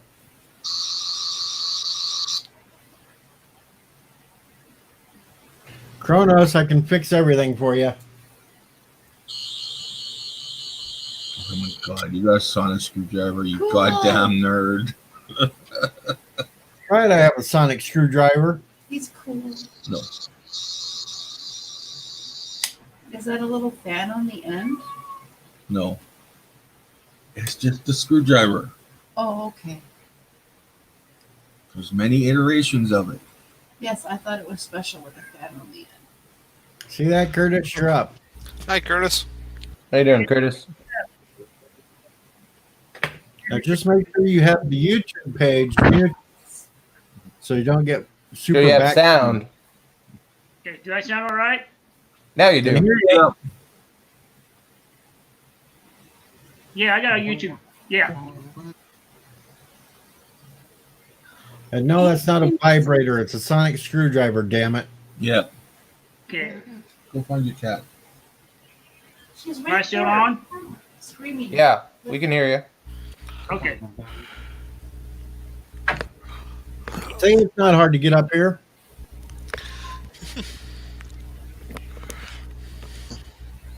I try to watch two things here, so I don't know if I'm still on or not. Oh yeah, just ignore the YouTube side and just watch the StreamYard's thing, and you can click over on the side and you can put it on the comments so you can see everything that's being said in chat,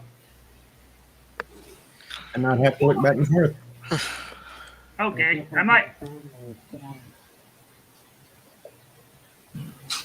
So basically, it seems like you guys have covered everything, all the TV shows and movies. All right, I got it. Okay, I got it, guys. Awesome. Hi, Now, Chief Chief, Cook. unmute. Chief. Hey guys. There's Chief. There, we got a full house now. First time I done this for you with you guys. Yep. Oh What crap! do you have It's up here? not done. So I thought it'd be easier for me to do this and try to type stuff in here. My spelling grammar is terrible, so Everyone's is. We got spell check and autocorrect. After time, that's what makes all the spelling mistakes. yeah. And every I've time I been try to known- figure out- Yeah, go ahead. I was just gonna say I've been known to actually confused auto check. They can't figure out what I'm saying.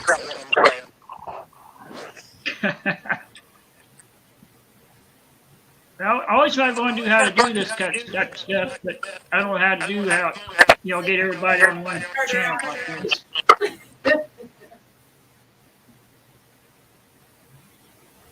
All right, Chief. Had to mute you there. You're back feeding again. Am I doing it or what? Or, No, it was Chief. Yeah. Oh, okay. That wasn't There, me. now let's check out. Hey guys, Oh, I'm I- gonna be quiet for a few. I gotta take some medication.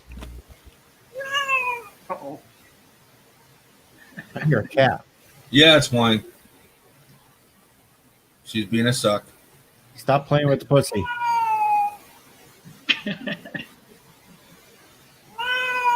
Corey. Stop. I was saying about, you guys have got this Roku box channel, the streaming device. Some have them, some don't. Hey, there's sheep I on don't cam. use that.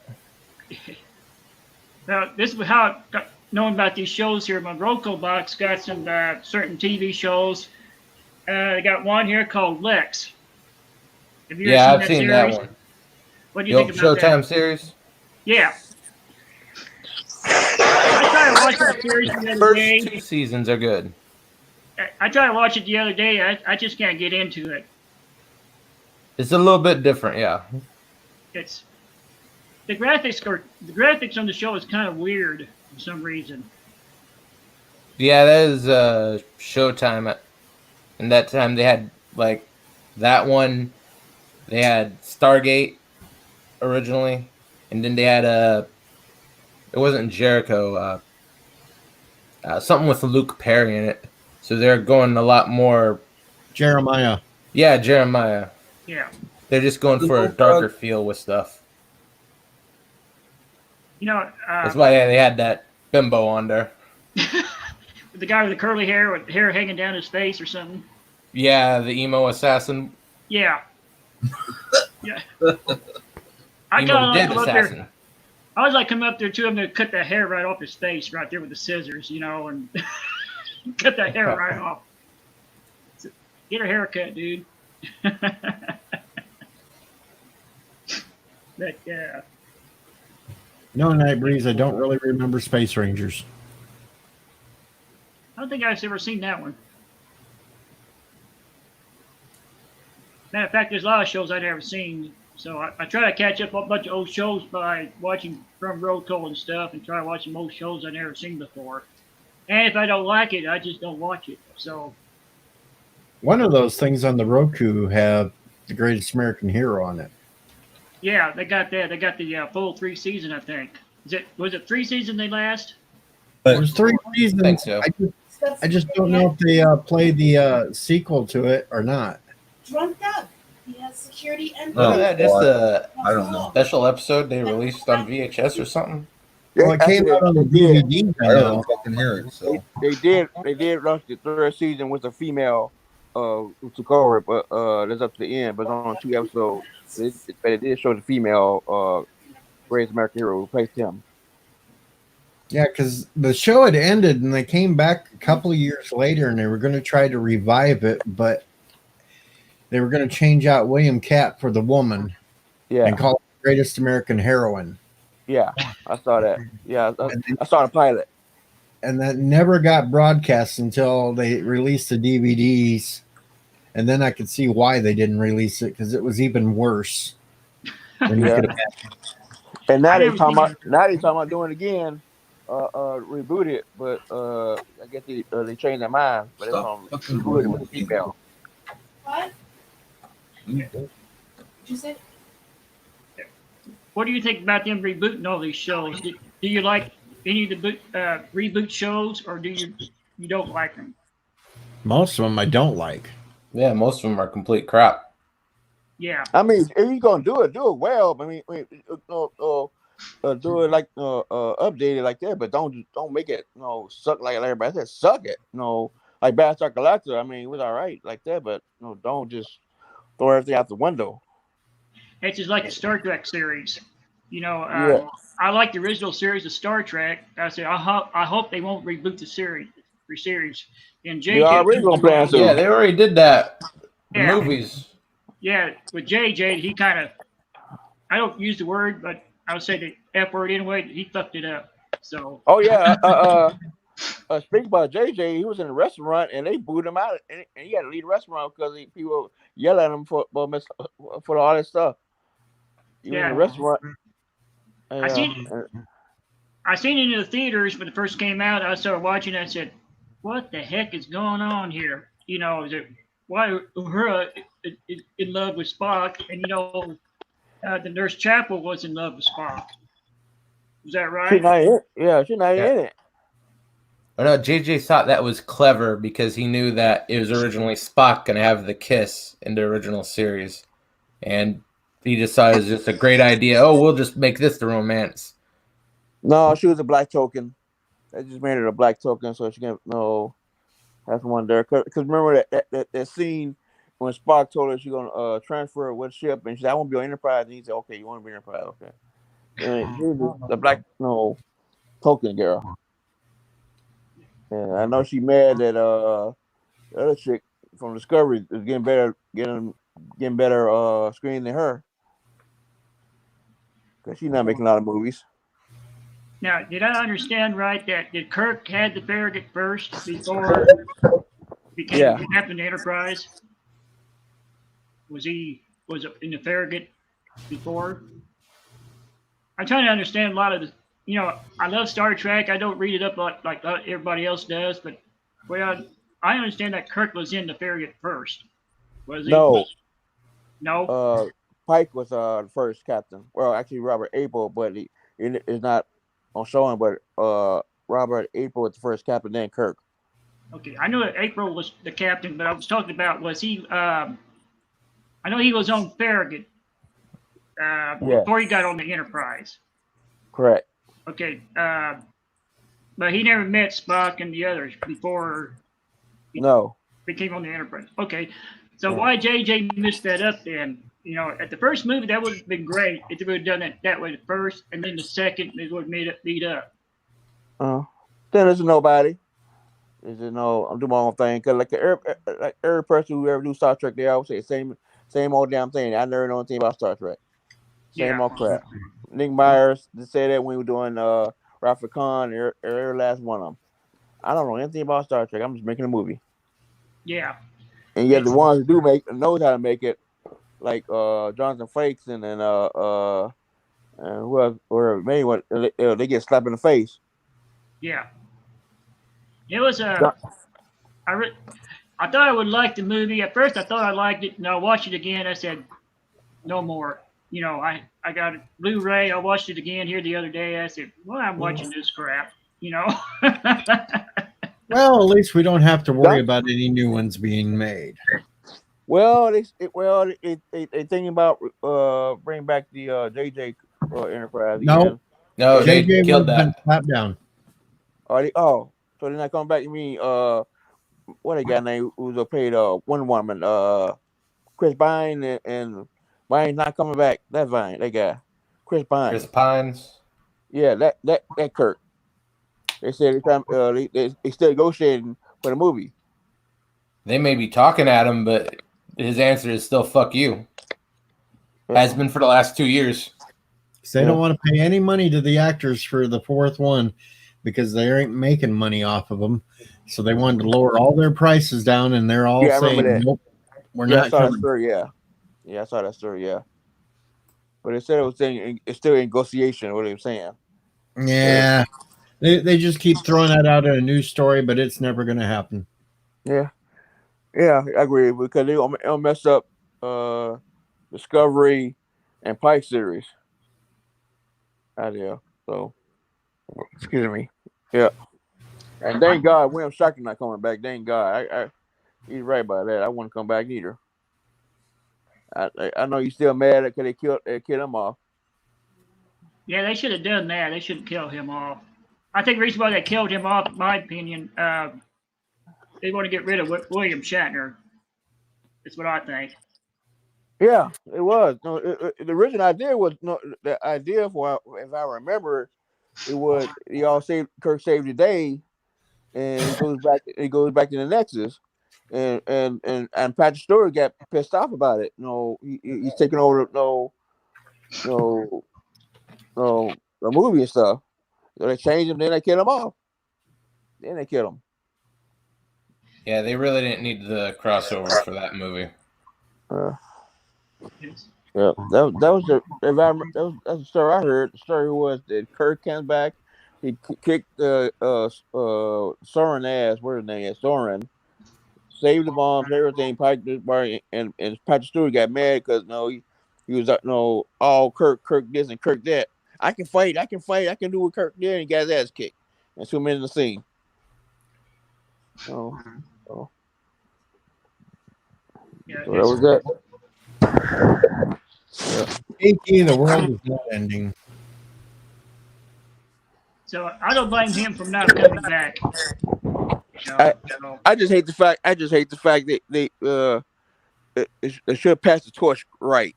The old crew and the new crew, they should pass. Like they were planning. It was like they were planning to in the Next Generation, but they didn't. They brought back one character. I mean, I love Dr. McCoy, but still him. The whole premise of the movie was stupid in the first place because someone knew he could get into the Nexus from a spaceship. So all he had to do was get a damn spaceship and fly into it. Yeah. He didn't have to blow up stars or anything else. He could have just flew into the damn thing and been back. Yeah. And what I don't understand is you knock him out, you hit him, and y'all can give a leave. But no, it take two guys to take out one person. Come on, and what the hell, Stewart trying to beam down and say, you can't fight, you cannot fight. You get Worf and somebody you could beam Worf on the other side of the excuse me, other side, no, beam at the same time and just hire Worf like that and he come and save the day. But no, I can do it. I can do no. I can get him. I can visit Cern. I can save the day. Look what happened. He got his ass kicked in 2 minutes. Then go get Kirk and bring him back, and then kick his ass. And then what happened? He get killed on a bridge.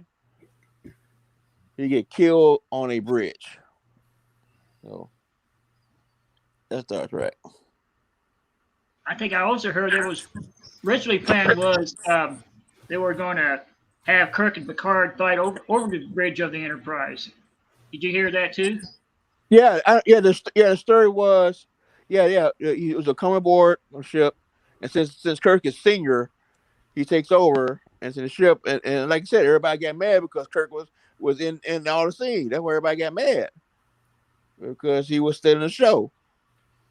Because everybody knows who you gonna see. You want to see Picard, you want to see Kirk. I guess, and everybody want to see Kirk. So, and everybody got mad. They said it. They the whole cast got mad. They don't like the idea. They brought him in, and he's still in. He's in the spotlight. So that's why they cut it down so much. Yeah. Yeah, that movie should have never happened. After the entire series ran, then you want to hand off the torch. Yeah, they could have done something in season 1 or season 2, but after that, forget it. That scene where they riding that horse. They get back. That supposed to be the last scene right there. You get back on the horse and they ride back in the Nexus, and you all go back, back to normal, like nothing happened. And they change the scene. Yeah. So that's what happened. But no, like I said, we put pass the torch. Next gen pass the torch to the DS9. DS9 pass the torch to Voyager. And we could have another series of Voyager, but Paramount, and I still blame Rick Berman for all this crap. I don't know if you Rick Berman screwed up. If you read the books, Picard gets Kirk back out of the Nexus anyway. No, he's the book Return, where William Shatner made that the Borg regenerated him and assimilate Kirk. And he goes out and basically do the same thing that Lakuti supposed to do, destroy the Federation, and they come back. Those books Shatner wrote were unfortunately the best ones they did for bringing Kirk back. Yeah, and they basically did the same thing what they did in Basketball World. They saved Kirk, Kirk's come back, from the Borg, and he just lived his life, rest of life in the 24th century. Got married, had a kid, and have a son, and retired in 21st century. He didn't go back to the 23rd. He just stayed in 24th century. And with Scotty, he met old Scotty. Yeah, and he brings Spock and McCoy into the book after that. Yeah. And the crew came back to save Picard and everything. I think the Enterprise got captured or something. Some book. Yeah, the Mirror Universe. Tiberius and Picard steal like half the Enterprise E or something, and they're building their own Enterprise to try to conquer their universe again, or something like that. And Scotty. I think one book that Spock get captured again by the Romulans. Kirk and Spock get captured again, and Scotty get an old Constellation class Enterprise. Find that they had the original cloaking device when the episode yesterday's Enterprise incident. Get the old cloaking device, fix it. steal the ship, goes in and into the Roman space trying by himself, trying to save everybody. It's one book I saw. I can't remember the name of the book, but that's the thing he did. I don't remember that one. Yeah, it's in the book. It's in a book. That was for Kronos. He needs to go to the bathroom. The last book in that series I read was when Picard and Kirk stopped. Was basically the preservers from wiping out the mirror universe. I don't know if they continued it after that, but that's only as far as I got. Yeah. I'm sure it's an audio book. It's an audio book. It's on YouTube. I gotta find that again. I'm gonna find it, but it's an audio book on YouTube. But it was I'm sorry, Admiral. Actually, it was Admiral Scott. That's what they call him now, Admiral Scott. And he was found out that Kirk and Spock got captured, and he tried to save the day. You know, when I saw that, heard about the episode yesterday, Enterprise, and when I first heard about it, I thought, well, maybe they might bring back the original cast. Maybe the original Enterprise will come into the future. They was planning to. Was it? They was planning to, but everybody gets too many. They didn't get enough. Change. That was planning to. That was a great episode. Yesterday's Enterprise was going to be the original crew, but the Paramount didn't want to pay William and Leonard and all that no money to do it. That would have been an entire budget for the season just to get them exactly. in there. Yep. Yeah. Yeah, but I like how they did it, bringing the Enterprise C into the fold, so you actually got to see it on screen for once. Yeah. Yeah. There's the only one we hadn't heard about. Mm-hmm. That would have been a good series too, having Enterprise C have their own story on in that period. Yeah, but what's that name? That fan film, Star Trek Continues. They had a great granddaughter of Rachel Garrett. She was trying to be the first female captain, and it's called "Do Not Go Against the Wind." Something about the wind. But it's an episode on Star Trek Continues. It's something about wind, and it's something about one of the ships. Spock, I think not the frigate. I think it was what's the name of that ship? I think it was a Lexington or one of the ships. It was looking for a new captain, and Spock was nominated. Was supposed to get the command, but a female captain, the first female captain, won the position. And the lady who played in Buck Rogers, Colonel Troy, Colonel Tide, whatever her name is, was the Commodore. Erin Gray. Yeah, her name is Admiral Gray. It's from Star Trek Continues. You see it. But they don't. Star Trek Continues. It's not canon. The canon. I know. It's a great show. Yeah, I know. I'm just saying, but I'm saying that they did have a character whose last name was Garrett.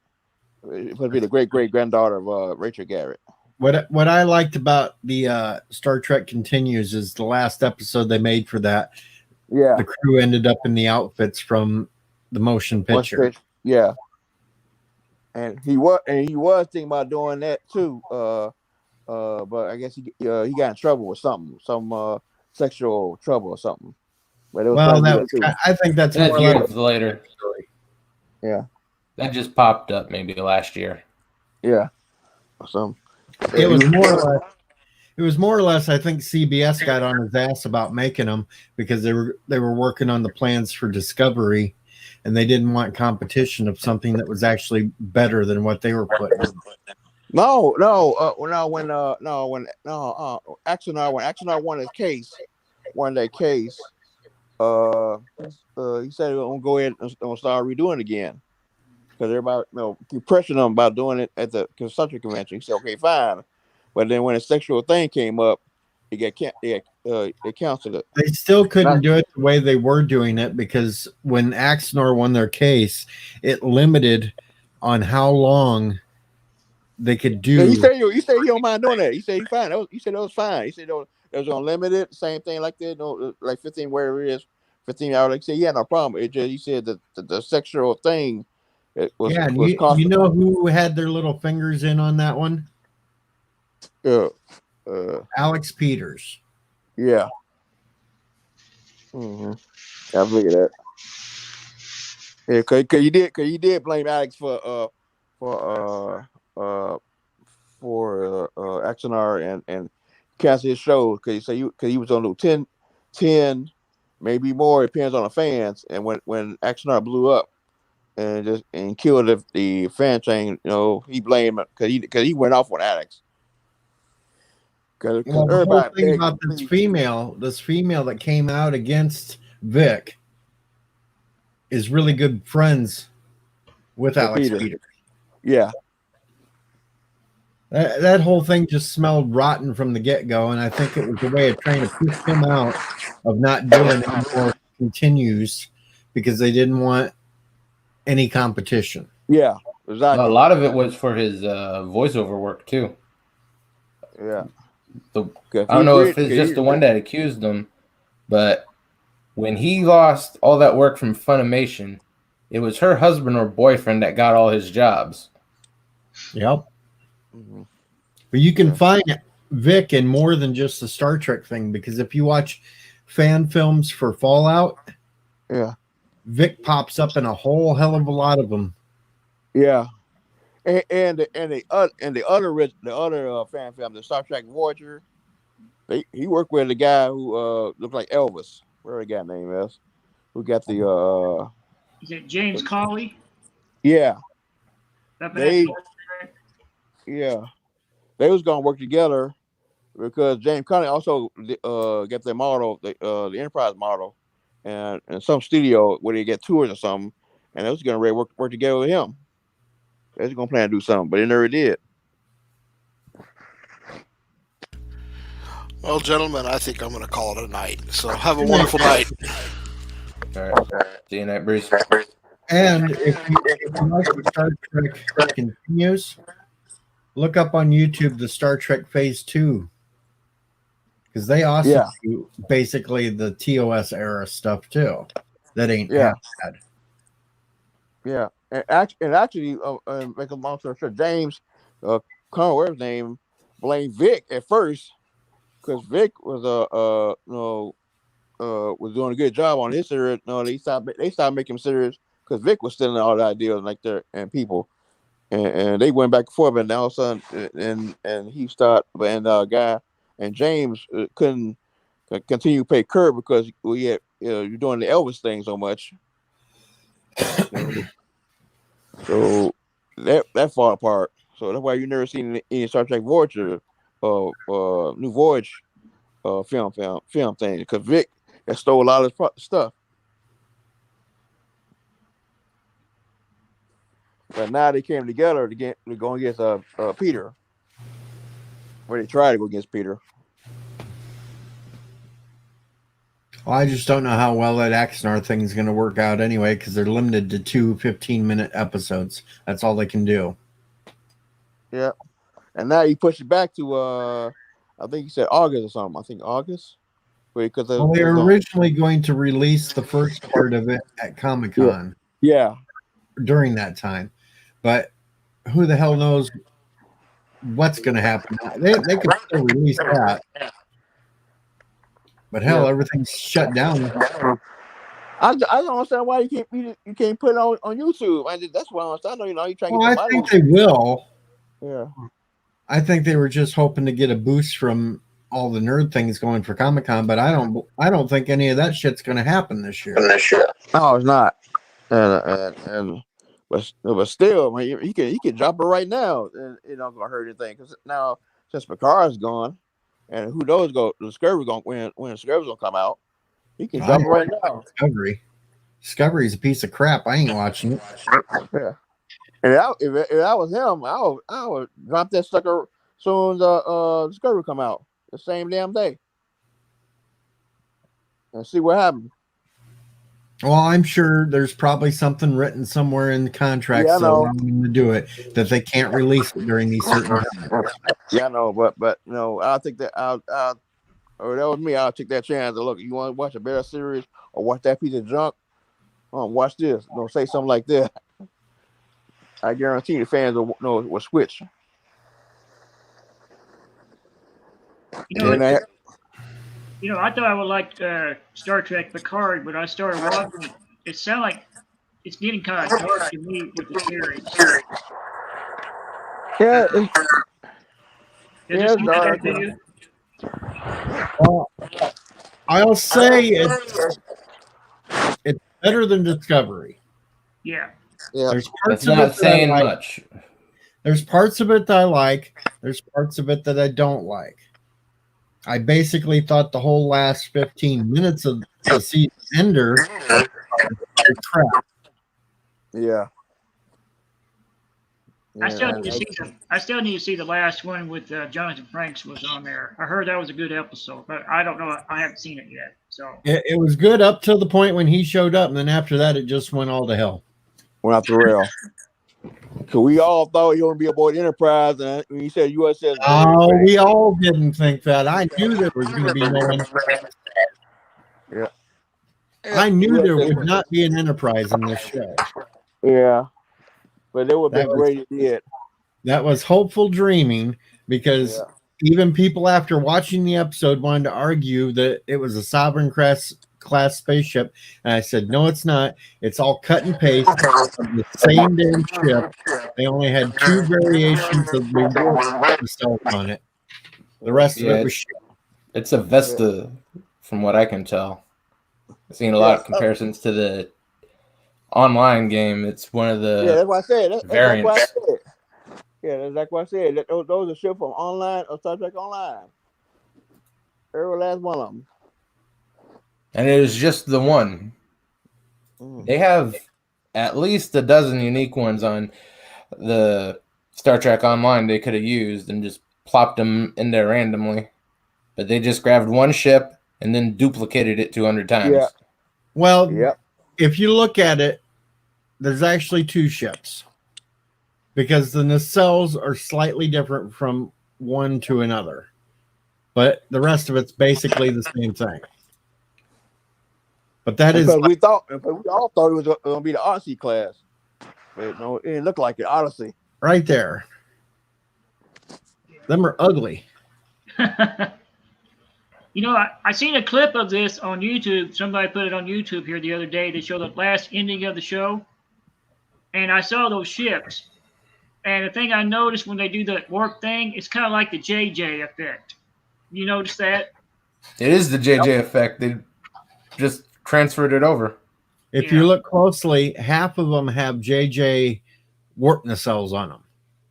The others have more of the square-looking box types, and then there's some with the big, huge balls, like on that big one on the left side.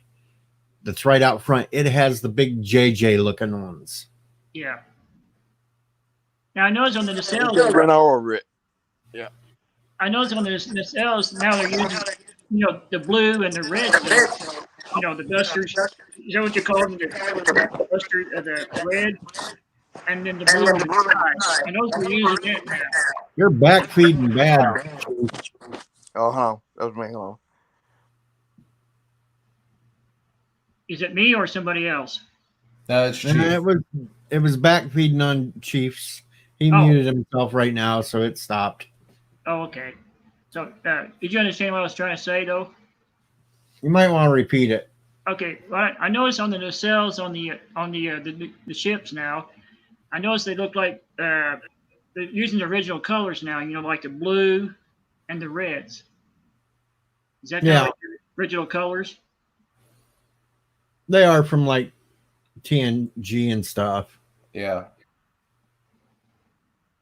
But even the Romulan ships, when you were seeing them at a distance, they look more like freaking Klingon warbirds.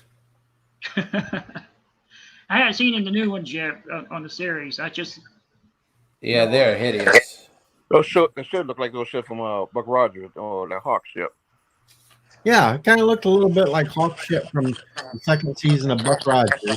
Oh, okay. And at more of a distance, it looks like a freaking Klingon bird of prey. It's not till they get closer that you can see it's different. But from a distance, they look like birds of Klingon ships. That's Yeah, weird. for some reason in New Trek they forgot how to make alien ships completely. They're all over stylized and completely unfunctional. And And even- what a damn uniform. They can't figure out what for your uniform. They wearing the black and gray. They was wearing the black and gray, and they went back to the Next Generation. But what happened that the black and gray in front? It don't make no sense. Yeah, but if you can get a close-up picture of these new uniforms, they're also the fucking JJ uniforms because they got all the little insignias. You're Yeah. back page again, Chief. Yeah. It just don't make no damn sense. JJ written from top to bottom. This. The best ship they had in this card series was showing the original old TOS Romulan Bird of Prey. That's the only good ship that I liked on it. I did saw that. They did a good That job was on like that. Episode Yeah, 6, I think. Something like a that. little earlier than that, like episode 3, episode 4. So wherever they first introduced 7 to 9 back in. That was the episode. Where she just came in at the end. Yep. And everybody couldn't figure out that was 7. And I knew obviously it was 7 because at the beginning credits it said Jerry Ryan. And here it was, a minute and a half left of the show. Who's going to be in this mystery ship coming after the Romulan bird? It had to have been 7. Easily to figure out. And everybody's like, oh, it's 7 to 9. It's like, duh.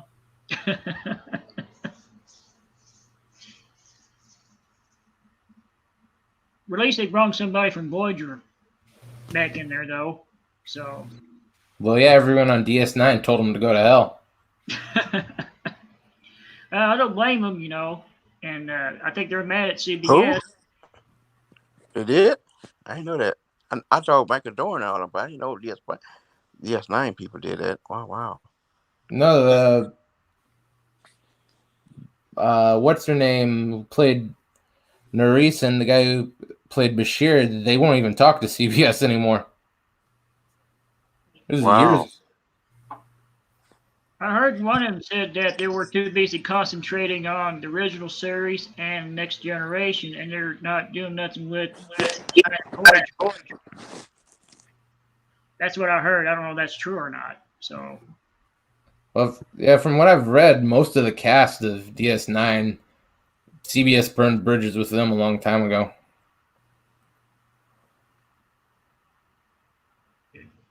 I don't know why. It's, like I said, I'm a Trek fan. I like all Star Trek, good and bad, but I still like the original series the best, and I like Voyager. That's me. I know that some people don't like Voyager, but I kind of enjoy it. But I think all the shows need to be combined to one. I still think they're gonna have Janeway in next season, so we can piss Picard off some like that Admiral Quinton did. I can see No, it. but they are here. I've heard rumors they are going to have the Doctor in season 2. Yeah, I heard about that. Oh, yeah. Picardo's been shouting that on his Twitter for a long time. Yeah. But I think she said she would. I think that she could come back to play the role again. As Janeway. But well, he needs a paycheck. I mean, he did Robert Carter had a paycheck, and he ain't done things in months. But I think Janeway could come back at least 1 or 2, just be the next Quincy like character, and piss off Picard and say no. Now you need to come on now. You go now and just retire and whatever. 'Cause I can see it coming. I know you guys say no, but I'm telling you, it's gonna come. It's coming. They're gonna somehow get Janeway on that episode, and she gonna go off on Picard. I don't know. They may I'm just- want it, but I don't think she'd go for it. She doesn't need a paycheck that bad. Well, I don't know that they're gonna bring back that the series she's working on, the Black and New Orange. I don't know. I ain't heard anything about that lately. So what is she doing? So She's done.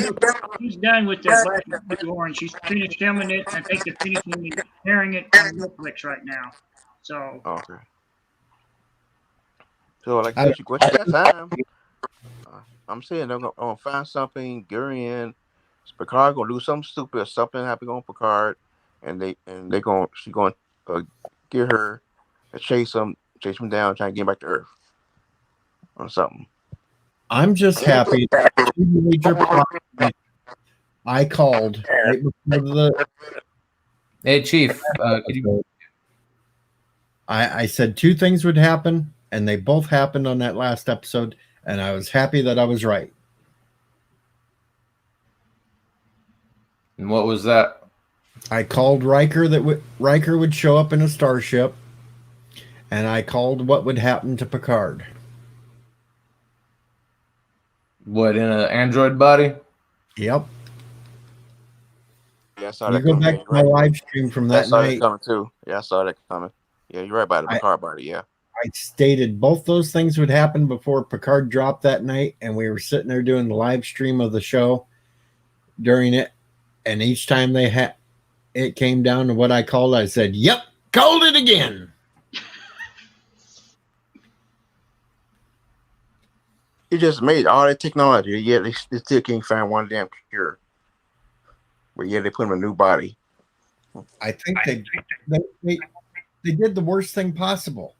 They could have right there recasted another actor if they were going to put him in a body, and could have continued the series with a young Picard, and they could have just went from there. And then they could have drugged the series out as long as they wanted to. But now they have to worry about Patrick Stewart's health and whether or not he'll be able to keep playing this character forever, how long they've tried to push this show. I think it's 2 more years. I think it's 2 more seasons. That's it. Because you can't go past Void. I mean, what's the name? Discovery. Because if Picard get better than Discovery, then they gonna have problems. Oh hell! They don't care about one show or the other doing better because that's continuity. They don't care. Yeah, they are. I mean, I'm serious. I mean, you got Picard and you got Discovery, and like everybody else, we all get pissed off with Discovery. And Picard does better, and more better, and look at it, you're gonna steal Discovery ratings. They know they're already doing better in Discovery. What ratings? Everybody know they know it. They know we hate Discovery. What the ratings are. What do you say again? They ain't even telling us what the ratings are. They're probably. I know, but still, if we still watching more Picard than in Discovery, they gonna start doing something. Okay, we need bring down Picard limit.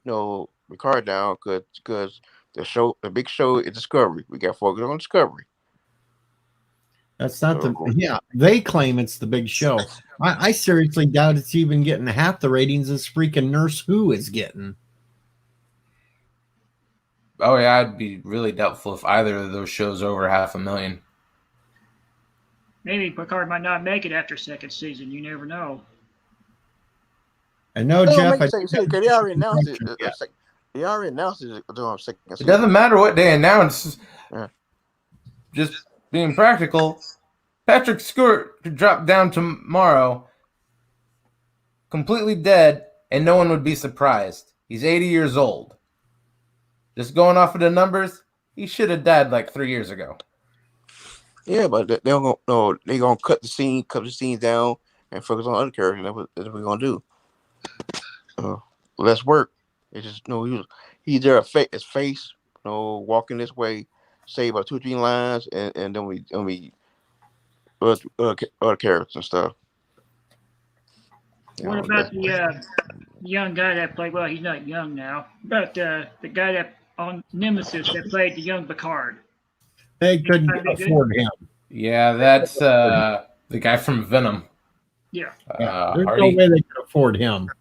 You mean are you talking about Tom Hardy. Yeah, Tom Hardy. Yeah. Oh, they can get Yeah, somebody like him. They can get somebody like him, but don't look like McCart. Hell, They don't even have, his they don't son's an even have to actor. get somebody that looks like him. They put him in an android body that can look like anything. They could have made him anybody they wanted to and just renamed him like they did Riker when he had the transporter accident. You had Tom Riker. Well, they could have had Luke Picard. They could have hired. They could have hired his son. His son is an actor in England. Hello, He Robert. looks just like him. Y'all remember that episode with the flute? That was his son. No, that was not with the flute. That was all in his head. Yeah, I know, but I mean the guy. That's actually Stewart's son. Yeah, but that's the son. The tall guy. That's the son. He probably don't want to be a part of it. Yeah, he doesn't like Star Trek. Oh, okay. He thinks it ruined his father's legacy or some shit like that. Yeah. Wow. Okay. Star Trek ruined it, but not all those years playing Professor X. Okay. Oh, yeah. Yeah. That's true. Yeah. What do you think about the anime series they've done so far? Yeah. Also, I was watching a YouTube video of all actors who played in Star Trek. I didn't know that guy who was in what's that name? Watchmen and Walking Dead. The guy with the bat. He was in Enterprise. He was in Enterprise. I didn't know that. The guy with the bat. I forgot his name was. Oh God, what's his name? He was in the Watchmen. He played Thomas Wayne in Batman. In the movie. Yeah, the guy who played Negan. Yeah, Nico. Yeah. Yeah. I didn't know he was in Enterprise. He was one of the He's a glorified extra. Yeah, and he wanted to quit acting after that because he couldn't stand being in all that makeup. Yeah, you were Zindi. I didn't know that. I was like, what? Yeah. Well, yeah, considering he spent probably half the day in makeup for that and worked another half of the day, and they're paying him probably pennies on the dollar compared to someone like Bakula. Yeah, Bakula. You know, I think it'd be kind of fun. God save Well, he Washington. was like 21 or something when he was doing that, so I think it'd be kind of funny if they bring back Q. You know, I remember hearing Captain Foley said, you know, they bring Q. He comes in an original uniform. He said, "It's not right." He snapped his fingers, and everything's back to normal, and nobody even noticed it. We would love to see that. Okay, you're not gonna like you're not lying about that. We would love to see that. that's your emergency bankruptcy plan. Yeah. And now they're talking about bringing Gyna, Whoopi Goldberg's character in it, and if she can't say something wrong with this picture like she's in Enterprise, I know the show is screwed up. Just like this, you know, you remember the episode yesterday, Enterprise? No, she knew something was wrong, and she can't say the same thing when she come if they write her right in this episode. I can tell, no, JJ really, got on a wing or something. I want him to have a Quantum Leap movie. And they was talking about that, but they didn't want to do it. At least it's special. Yeah. Finally get him to leap home, be done with it. Or maybe they might just reboot the whole thing, start over again. No, don't do that. They'll make it some SJW female leaping through time, trying to change every damn thing. Yeah. Oh man, trust me, somebody thinking about it right now. I guarantee you that. Good night, Jeff. They're gonna think same way they're gonna do if they ever do a Battlestar Galactica movie. It's gonna be SJW running all over it.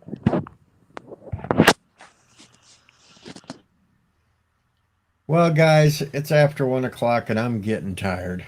Yeah, I need to get off here too. My dog wants me to kick me out. Yeah. I'm glad you said that because my dog just walked in here and looked right dead at me. Said the same thing. She go to the bathroom. She just turned around and left. Hey, if you guys do this again, and, if you want me to come back, I'll come back and chat with you guys again. You can come back anytime. Okay. Yeah, just click the bell on DJ's channel. Yeah. Puts the links in the chat when he starts. I will probably put a link on my Discord and Twitter. If it sounds like I will be on Orville Nation's stream tomorrow night talking about Picard. Okay. Hey, did Unfortunately, we'll be missing that. I'm sorry. You already did a show with Peter? Who? DJ, you DJ. Peter, I think I missed it. No. Oh, you didn't? Oh, okay, my bad. I thought you did an interview with Peter, the guy with action on Peter. No, Sci-Fi Nation did that. Oh, okay, that was Sci-Fi. Okay. That was like, I think, last week. Yeah, I missed that time. I can't remember if it was you or him. Okay. Yeah. No, but I will probably be on Orville Nation tomorrow night. So I got to get up early and rewatch all these episodes. So I got everything's fresh in my head. So when we talk about this, That sounds like fun. Start binging them 2 at a time. I can do my rants. What the heck am I watching this for? I'm just trying to decide whether or not I should show up in an outfit or not. Well, yeah, I have to have something entertaining. Picard is not going to keep an audience tuned in. You can dress up that unicorn again.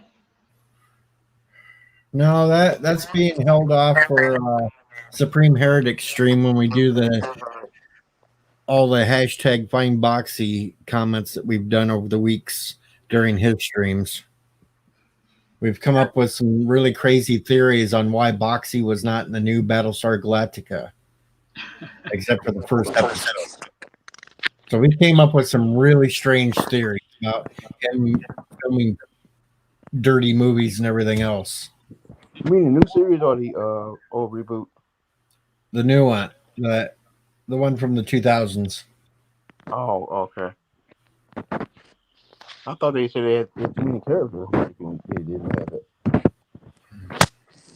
I'm just not exactly sure when he's going to do that stream. That might be next week. I don't know yet. I'll have to talk to Drew on that one. But yeah, I'm starting to get a little spread out to different streams now, folks. People actually want to hear me.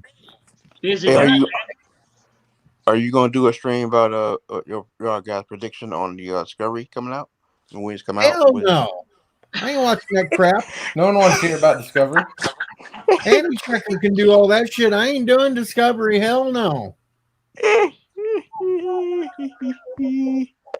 Everybody wants that fight series. Yeah. I'll let Foley and Anti-Trekker do those reviews. I ain't touching Discovery. I can't wait. I actually have a heart attack. I have another heart attack. Yeah. And on that note, I'm going to bed, folks. Yeah, I need to take my dog out to pee and play some. Hey, one last thing, DJ. Okay, DJ, what's that new your picture at? You look familiar. That's the original master from Doctor Who, Robert Delgado. Okay. I know he looked familiar. I thought it was a guy from some Buck Rogers character or something. Okay. No, I put that up to annoy some Star Trek people that like the new shit. Or, I mean, Doctor Who people that like the new shit. Who was the other guy that replaced him? Anthony Ainley. It was Robert Delgado, then it was Anthony Ainley, then it was some other weird guy. I can't remember his name, but he was always in masks that looked like his face was melting. And then it was John Sims. Or no, it was the older guy first, and then went straight to John Sims. And then it went to the Missy Master incarnation, and now it's some Indian dude that's playing the Master, which I don't know how because he's supposed to be dead. I don't know. Yeah, he ran out of his regeneration, didn't he? Well, actually, it was towards the Sims Master stabbed Misty with poison so she couldn't regenerate. No, he hit her with the laser. Oh no, yeah, Screwdriver. she stabbed him to make him regenerate, and he shot her, and he did it with full force to where she wasn't supposed to be able to regenerate. Okay, I got one more question before we leave. Can I ask you this? Fire away. Go for it. Okay, I'm trying to understand this Doctor Who thing. I'm a fan of the original series. I like to know how many times the Doctor can regenerate. That's I need to know. I heard different rumors. He can have 12 regenerations. Matt Smith was supposed to be the end of the line, but the Time Lords granted him a new line of regenerations. So he had another 12 to go.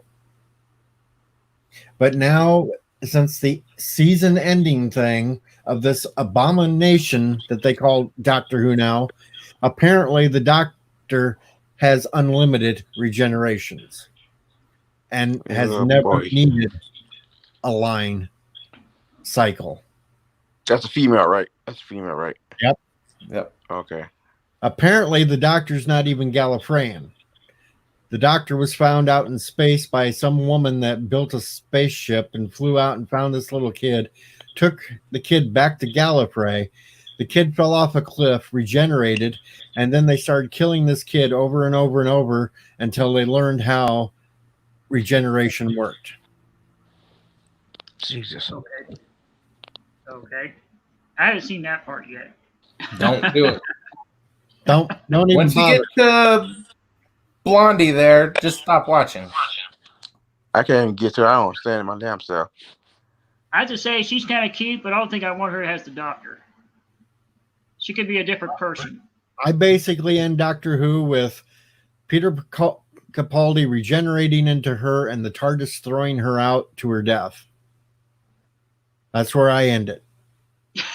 Maybe the TARDIS didn't like her or something. No, the TARDIS actually threw her out after Capaldi regenerated into her. Yeah. Complete vomit right out of into orbit to fall down to Earth. I saw that. That's the last time I saw it. Right there. But now they've completely ruined the show and they've wiped away it didn't even make sense because they had some other woman come in mid-series that was also the Doctor that was supposed to be somewhere before the first Doctor, yet her TARDIS looked like a freaking police box. Which everybody knows Hartnell's Doctor got stranded on Earth and the chameleon circuit broke and got it stuck into that. So there's no way, even if there was a Doctor before that, that it could have been a police box. And then they tried using scenes from Tom Baker's series when he was in the battle with the brain of Morbius. Yeah. They started to try to claim that those faces that you've seen that were actually Morbius, because he was a Time Lord also in the mind battle with Baker's Doctor, was actually incarnations of the Doctor. How many doctors are they? God damn. I thought he was the Master. That's what he looked like to me. No, Morbius was another Time Lord, but he was an evil one like the Master. Okay. Tom Never Baker seen- got into a mind battle with that machine, and you could see both of their previous incarnations, the Doctor's and Morbius's. Okay. I remember seeing that episode. It's been a long time I've seen it, though. But in this last series of Doctor Who, they claim all those faces of Morbius was actual the Doctor. Whoopee. That's kind of confusion. Somebody did mathematics on how they claim this from the Doctor being the original person that could regenerate. If the Doctor had been alive this long, there would have been, with the average lifespan of how long the Doctors usually went between regenerations, there should be like 1,600 Doctors. Huh. Who that wrote that story, that line there ought to be fired. Chris Chibnall changed all that because he wanted to make a point to the people that said he was doing a shit job. He wanted to shove it in their face that, yes, the Doctor started out as a woman, period. He sounds like another JJ. Oh, he's worse than JJ.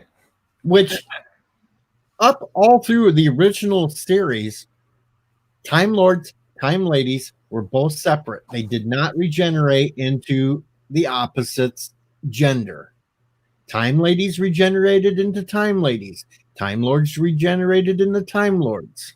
There was no mixture of, oh, let's just say, I'm a guy this time, I'm going to be a girl. No, they changed all that because of this bullshit that they want to push at the BBC. Period. I remember seeing that Peter's last episode. I think when he's going, not quite last, but he's getting ready with what's that girl's name? His Bill. Clara was in the episode. Oh, well, then you didn't even see the last season because yeah, they have another season after that with some bisexual or no, she was a lesbian black girl. She reminded you almost every single episode that she was a lesbian. Huh. Well, I remember seeing one. He was at Gallifrey, and I think the president of Gallifrey changed into a woman. No, that wasn't the president. That was the general. That was the general. The general. See, well, they'd already blew out canon before that when they changed the master to Missy. Okay, I didn't see that part. Were they planning to make a black Doctor Who? There was were black. There's already been one in this last season when they started killing the kid off over and over. The kid was every gender and every ethnic possibility. Except for white male. Oh, wow. Everything else except for a little white boy. Oh, boy. They absolutely destroyed canon. If they wanted to have a female Time Lord so badly, they could have brought back easily Romana, somebody like that, Jenny, the Doctor's actual daughter. Yeah. Brought back Susan. FJW. If they wanted a female bad guy for him to go against, they had the freaking Ronnie. Yeah, I remember her. Whatever happened to her? He wrote her off. I've never seen her after the 8th or the 7th Doctor. Yeah, I think that's the last time I seen her was on the 7th. I saw it on Pluto TV the other day. First time I saw it. The 7th Doctor is where the Ronnie showed up, and then you never heard her, seen her since, unless you watched, either listen to the audiobooks or read some of the novels. And opponent to Alexander Brooks. That's Baker's daughter and Tennant's wife. No, not Baker. Davidson's daughter. Oh, Davidson. Yeah. And that was kind of weird. I didn't know that till David saw David Tennant's interview on that. And I said, really? I didn't know that.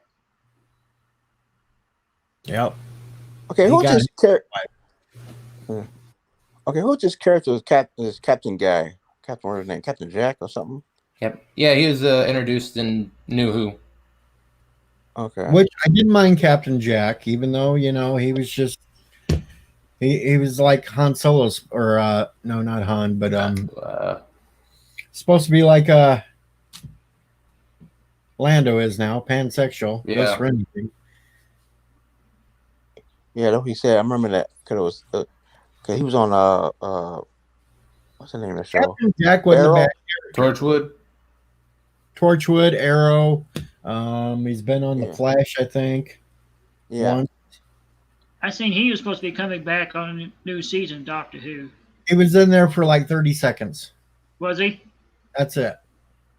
That sucks. Jesus Christ. And everybody wanted him to come back. That was the only bump they had to the season, was the episode with him, because they were all expecting him to come back and he only showed up for like 30 seconds at the end. It was just a quick bump. and the ratings just tanked even worse after that. They didn't even get 4 million viewers for the last episode. Now, I also heard rumors that David Tennant might be coming back if she regenerates back to him. Can that No, be I'm not No, going to he's be coming back for a special. They're going to do an episode next season, I guess, where it's going to be like you've seen in past, where a couple of doctors cross paths. A non-Christmas special, Christmas special. But That's they're why I say that. Yeah. I already know what that's going to end up. She's going to be telling him that he's one of the worst people in the world. That's how it's going to end up.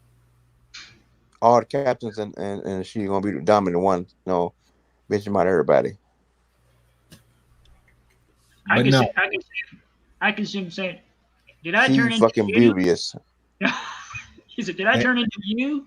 That's They completely ruined the entire canon of Doctor Who this last season. It's all been wiped out. sound like it's been rebooted again. Sounded like, you know. Sheer fucking beauteous. I think I they want don't- to get rid of it. I don't expect it to go much longer because they're bleeding viewers left and right. BBC America didn't even have maybe a little over 500,000 people that would tune into it. Huh. And that's the Canadian and American audiences. And there wasn't even 500,000. I started watching BBC when he killed that one of them guys in the cars. Top Gear. Jeremy. Road Trip. Was it Road Trip? Whatever the guys there. Top Gear. Yeah, Top Gear. Yeah. They technically still have it, but there's completely different people on it, and they don't do anything that the other guys did. I just don't see Doctor Who lasting much longer. I wonder how their DVD sales on that when she came Well, on. their toy sales are nothing. Yeah, Nobody will buy they it. stopped making them. Nobody'd buy anything from this new shit. You can still see the sonic screwdrivers for this doctor, but it looks like a freaking vibrator. Hey, I went to. It looks like a freaking vibrator. It probably was a vibrator, and then they just put glitter and other shit on top of it.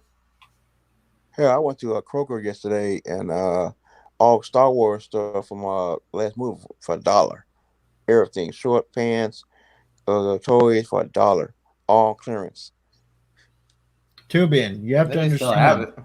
it. This last 2 seasons of Doctor Who, every person that's been the bad guy on the show has been white and male. I'm glad I haven't seen it.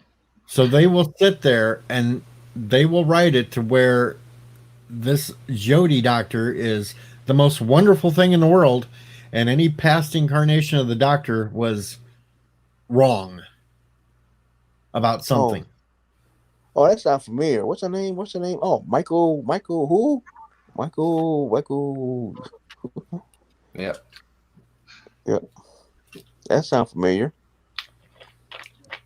You know, it's really bad when she refers to the people that travel with her as her fam. Yeah, it's ridiculous. They're no longer companions. They're her fam. It's And sort you of- remember the days when the doctor would try to self-sacrifice himself to get something done? No, this doctor lets other people do it for her. Let somebody else go off and kill themselves to try to fix the problem, and she runs off. sound like she's a coward version of the Doctor. Hell, I'd rather watch the Veil Yard than I'd watch this doctor. She's even worse than what the Veil Yard was supposed to be. The Veil Yard was supposed to be the most evil version of the doctor. Yeah, I thought it won't last long, man. So There's no way. They're bleeding viewers. Her first episode, after the reincarnation, she had 10 million viewers for Doctor Who. The end of this season was just under 4 million. huh. It started off this season at 6.5 million, and it ended up just under 4 million. Well, And next, it's, I think Blood, next would be had 2 million viewers in 10 episodes. and the showrunner gonna blame all you guys for doing it. Oh yeah, we get blamed for it because we're toxic and we hate women and all that blah blah blah. It's like no, you just Like the same. completely changed canon to fit your damn political agenda. Yeah, I just saw Mecca. Mecca said the same thing. Mecca said the showrunner for Picard did the same thing. Blame you guys for Picard losing ratings. And Yep, no blame way. everyone else but themselves for completely tanking it. The problem with that is Mecca and them can't say that Picard's losing ratings because nobody gets to see the ratings. CBS will not release ratings for any of their shows that they have on CBS All Access. Yeah, they won't even give it to their stockholders. Good morning, Joseph. Yes. even on Pluto TV. They aired the first episode of Picard on Pluto TV, and I asked them, "Are you gonna have this on your station now?" And she said, "Yeah, every Thursday." Then all of a sudden, no new episodes. So I And don't yes, know what yes, Tubi and the Doctor was supposed to eventually become the Valeyard, but that kind of got all wiped out because they restarted it, and the Valeyard was actually supposed to be the incarnation that ended up being Matt Smith. Huh. Because the Valeyard was supposed to be the last incarnation of the Doctor. You know what? I didn't see all of Matt Smith episodes because I didn't care too much for some of his episodes. I didn't mind the first parts, the first 2 seasons, but then you could really tell the BBC was starting to push political agendas. And that's where I felt really bad for Capaldi because he was a lifelong Doctor Who fan. He could have been a doctor as great as Tom Baker, but they gave him such shit scripts and such bullshit. He tried his best, and he was actually supposed to do another season, and that's when they were changing showrunners to Chibnall, and Chibnall said, "No, I want a female doctor. He has to go." Is that guy? Is it that guy who's in what's the name of that movie? Who supposed to be in Terminator? And they never did put him on there. No. I think she Yeah, was on Matt that. Smith was in Salvation. Not Yeah. Salvation. No. Whatever the last one. The one with with John Kyle Connor. Reese in it. Yeah, one with Sarah Connor reboot. The reboot Sarah Connor. Yeah, they made Sarah Connor the badass, and the guy from the future, basically a little cuck boy who just followed her around. Yeah, I thought that guy. He put me. I think he supposed to be on Star Trek too. They cut him out too.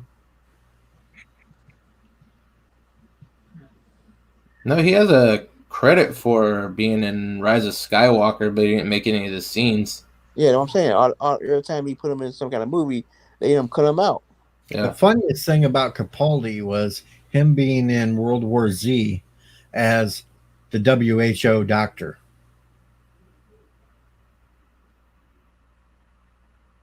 You watch the end Was credits. that before his run or during his run? That was before he did Doctor Who. He was in World War Z, and you read the credits because they never really say any name to him when they show him in the clip that he's in. But when you read the credits, it says WHO Doctor. Oh, I'm sure he asked for that. And no one else got that. It's kind of like on when Peter Parker got snapped out. He said David Tennant's line from Doctor Who, "I don't want to go." That's Tennant's line from his couple of episodes of Doctor Who, and that came out before Yeah. Avengers. I think David Tennant's the one I like the best. Tennant's the one that did the remake of Fright Night. He played Peter Vincent in the remake of the Fright Night movie. Okay. I tried to watch his. I did try to watch his Broadchurch thing, but I didn't get into that. Yeah, that is really bad. Yeah, it's not my type of show either. I gave it a chance, but I just didn't care for it.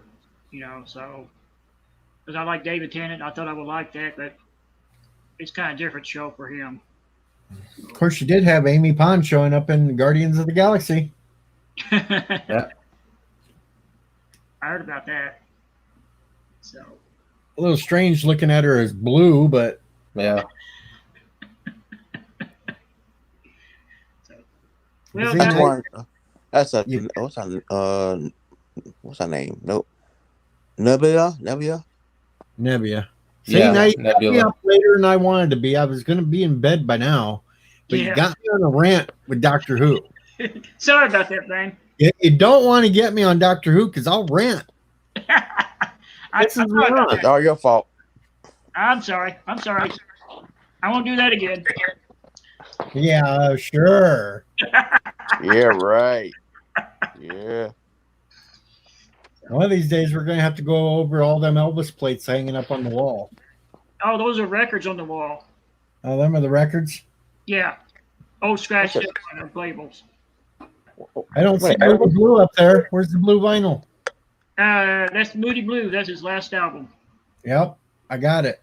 Blue vinyl. So What kind of record you get again? that's Moody Blue right there, hanging on the wall there. I thought I saw Elvis in the back. Oh, Yeah, there it is. no. It's all Elvis. Yeah, it is. Oh, Well, Jesus. Well, you must have been in my city. I'm from Memphis. There's the Moody Blue album. I see it now. I blew you up bigger and I can see the blue vinyl. Yep. Have you been to Memphis? Yeah, I've been in Memphis about 3 times. Oh, God. Mm. I've been Yeah. in the Sun Studio too. So Yeah. Yeah, my cousin used to live behind Graceland. that's cool. A lot of people don't know Graceland was bigger than this, and he made it smaller. But Graceland was bigger. Yep. And I just hate what it did to it. Graceland and all that. They're screwing it. They're messing it up. It's kind of a shame they have to close it down with all this dang virus going around. So Yeah. Yeah. But well, for the virus, but no, the museum and the plane, and it's not what it used to be. yeah, It's supposed to be better than this. I still play Elvis on my damn radio shows, and I will never stop. good for Go you. in the trap. I caught in a trap. I can't work out. Because I love you too much, baby. when I do my live stream, I play my music over my live stream, and I know they say they will flag you for it, but before they do that, I delete my live channel so they won't flag me for it. Hell, actually, I've got one video in my listings that I made over 7 years ago. It was when I was playing World of Warcraft. I played an Elvis song all the way through it, and all they did was claim it. But it's still on my channel. Not flagged or anything. It just got claimed by Graceland. Huh. Oh yeah. I Oh like wow. I need some. One of these nights, I need to have you guys show me how to hook up. I got me Xbox One S over, Black Friday, and I like to figure out how to stream it on YouTube. I see a lot of people do that, but I don't know how to do that. Oh, that's easy. You gotta have a what do you call it? Display thing, a video card display, and hook up behind the computer.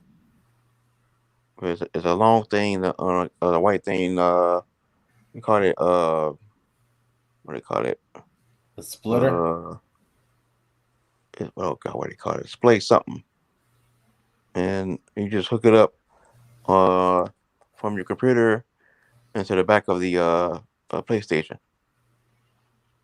and it hook up together, and then make sure the Wi-Fi is connected. and you get it. I am not ignoring you, Kronos. I got it. I got an Xbox One S. I'm trying to figure out how to do it, but they got their own website. You can do that on theirs, but I can't figure out how to do it on YouTube. I'm trying to figure that out. Because right now I'm playing those Tomb Raider games right now, so first time playing them. Yeah, I'm trying to do the same thing. I got two my computers. I'm trying to combine both of them so I can do the same thing, watch videos and like Andrew can do, and what some of you guys do, so I can do screen together. But Yeah, I don't know any of that part. The only games that I play that if I do streaming and shit are the games that I have on the computer. Like Fallout or Jackbox, stuff like that. And usually I think I'm going to have to start running them through OBS to get the sound to come out right, which means I can't have people up on with me while I'm doing them because OBS is just a single person way out. Yeah. Mm. Well, it's been fun, guys. But if you want to stream with your Xbox, if you get a Kinect, it'll be a lot easier. Okay. I try to get it figured out, and so. And Curtis, if you ever come to Memphis, let me know. I'll give you a tour. Yeah, tour together or something. Memphis. Okay. If they ever let us off lockdown. And you can check out my channel too, Chief. I got it also. Yeah, I'm starting. I did stream today. There's a June and my power on the internet. We have storms down here, and it is really getting bad down here. And jam my internet server. I forgot to tell you that, Jerm, when he was online. So, yeah, we had a a little storm. bit more than just the neighbor trying to kill everybody.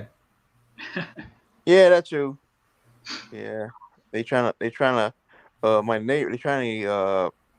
He's trying to scare my next door neighbor. We got his license plate number, and he threatened my neighbor. So I had to call a couple of friends from the sheriff department. Yeah. The story. Monday morning, I heard a big bump outside of my house. So I went out to look at see what's going on, and my neighbor's girlfriend was trying to run him over, and he ran, missed, and hit my gas meter, which caused a little gas leak. And so thank God I ran inside and cut the heat off. If I stay a couple minutes, adios muchachos. So damn fool. So she chased them for some reason, but my house always got blew up. So unfortunately, they took my meter. I have no heat. I have no hot water, and I'm virus grown. So this virus thing is driving me crazy because I'm gonna land here in a cold house. So that's how bad it is. I can't. I gotta fix it. I fixed it. I'm waiting for the city code enforcer gives okay to put the meter back on. So that's a quick story. Well, guys, I go get off here and I'll talk to you guys. Yep. Good night, folks. Thanks for coming. Hit the Before button. anything, Curtis, write something in the chat so I can get to your channel. Okay, it's you can click on. Okay, let me write it down here. I don't think I can write it down on mine. Can you do it for me, DJ?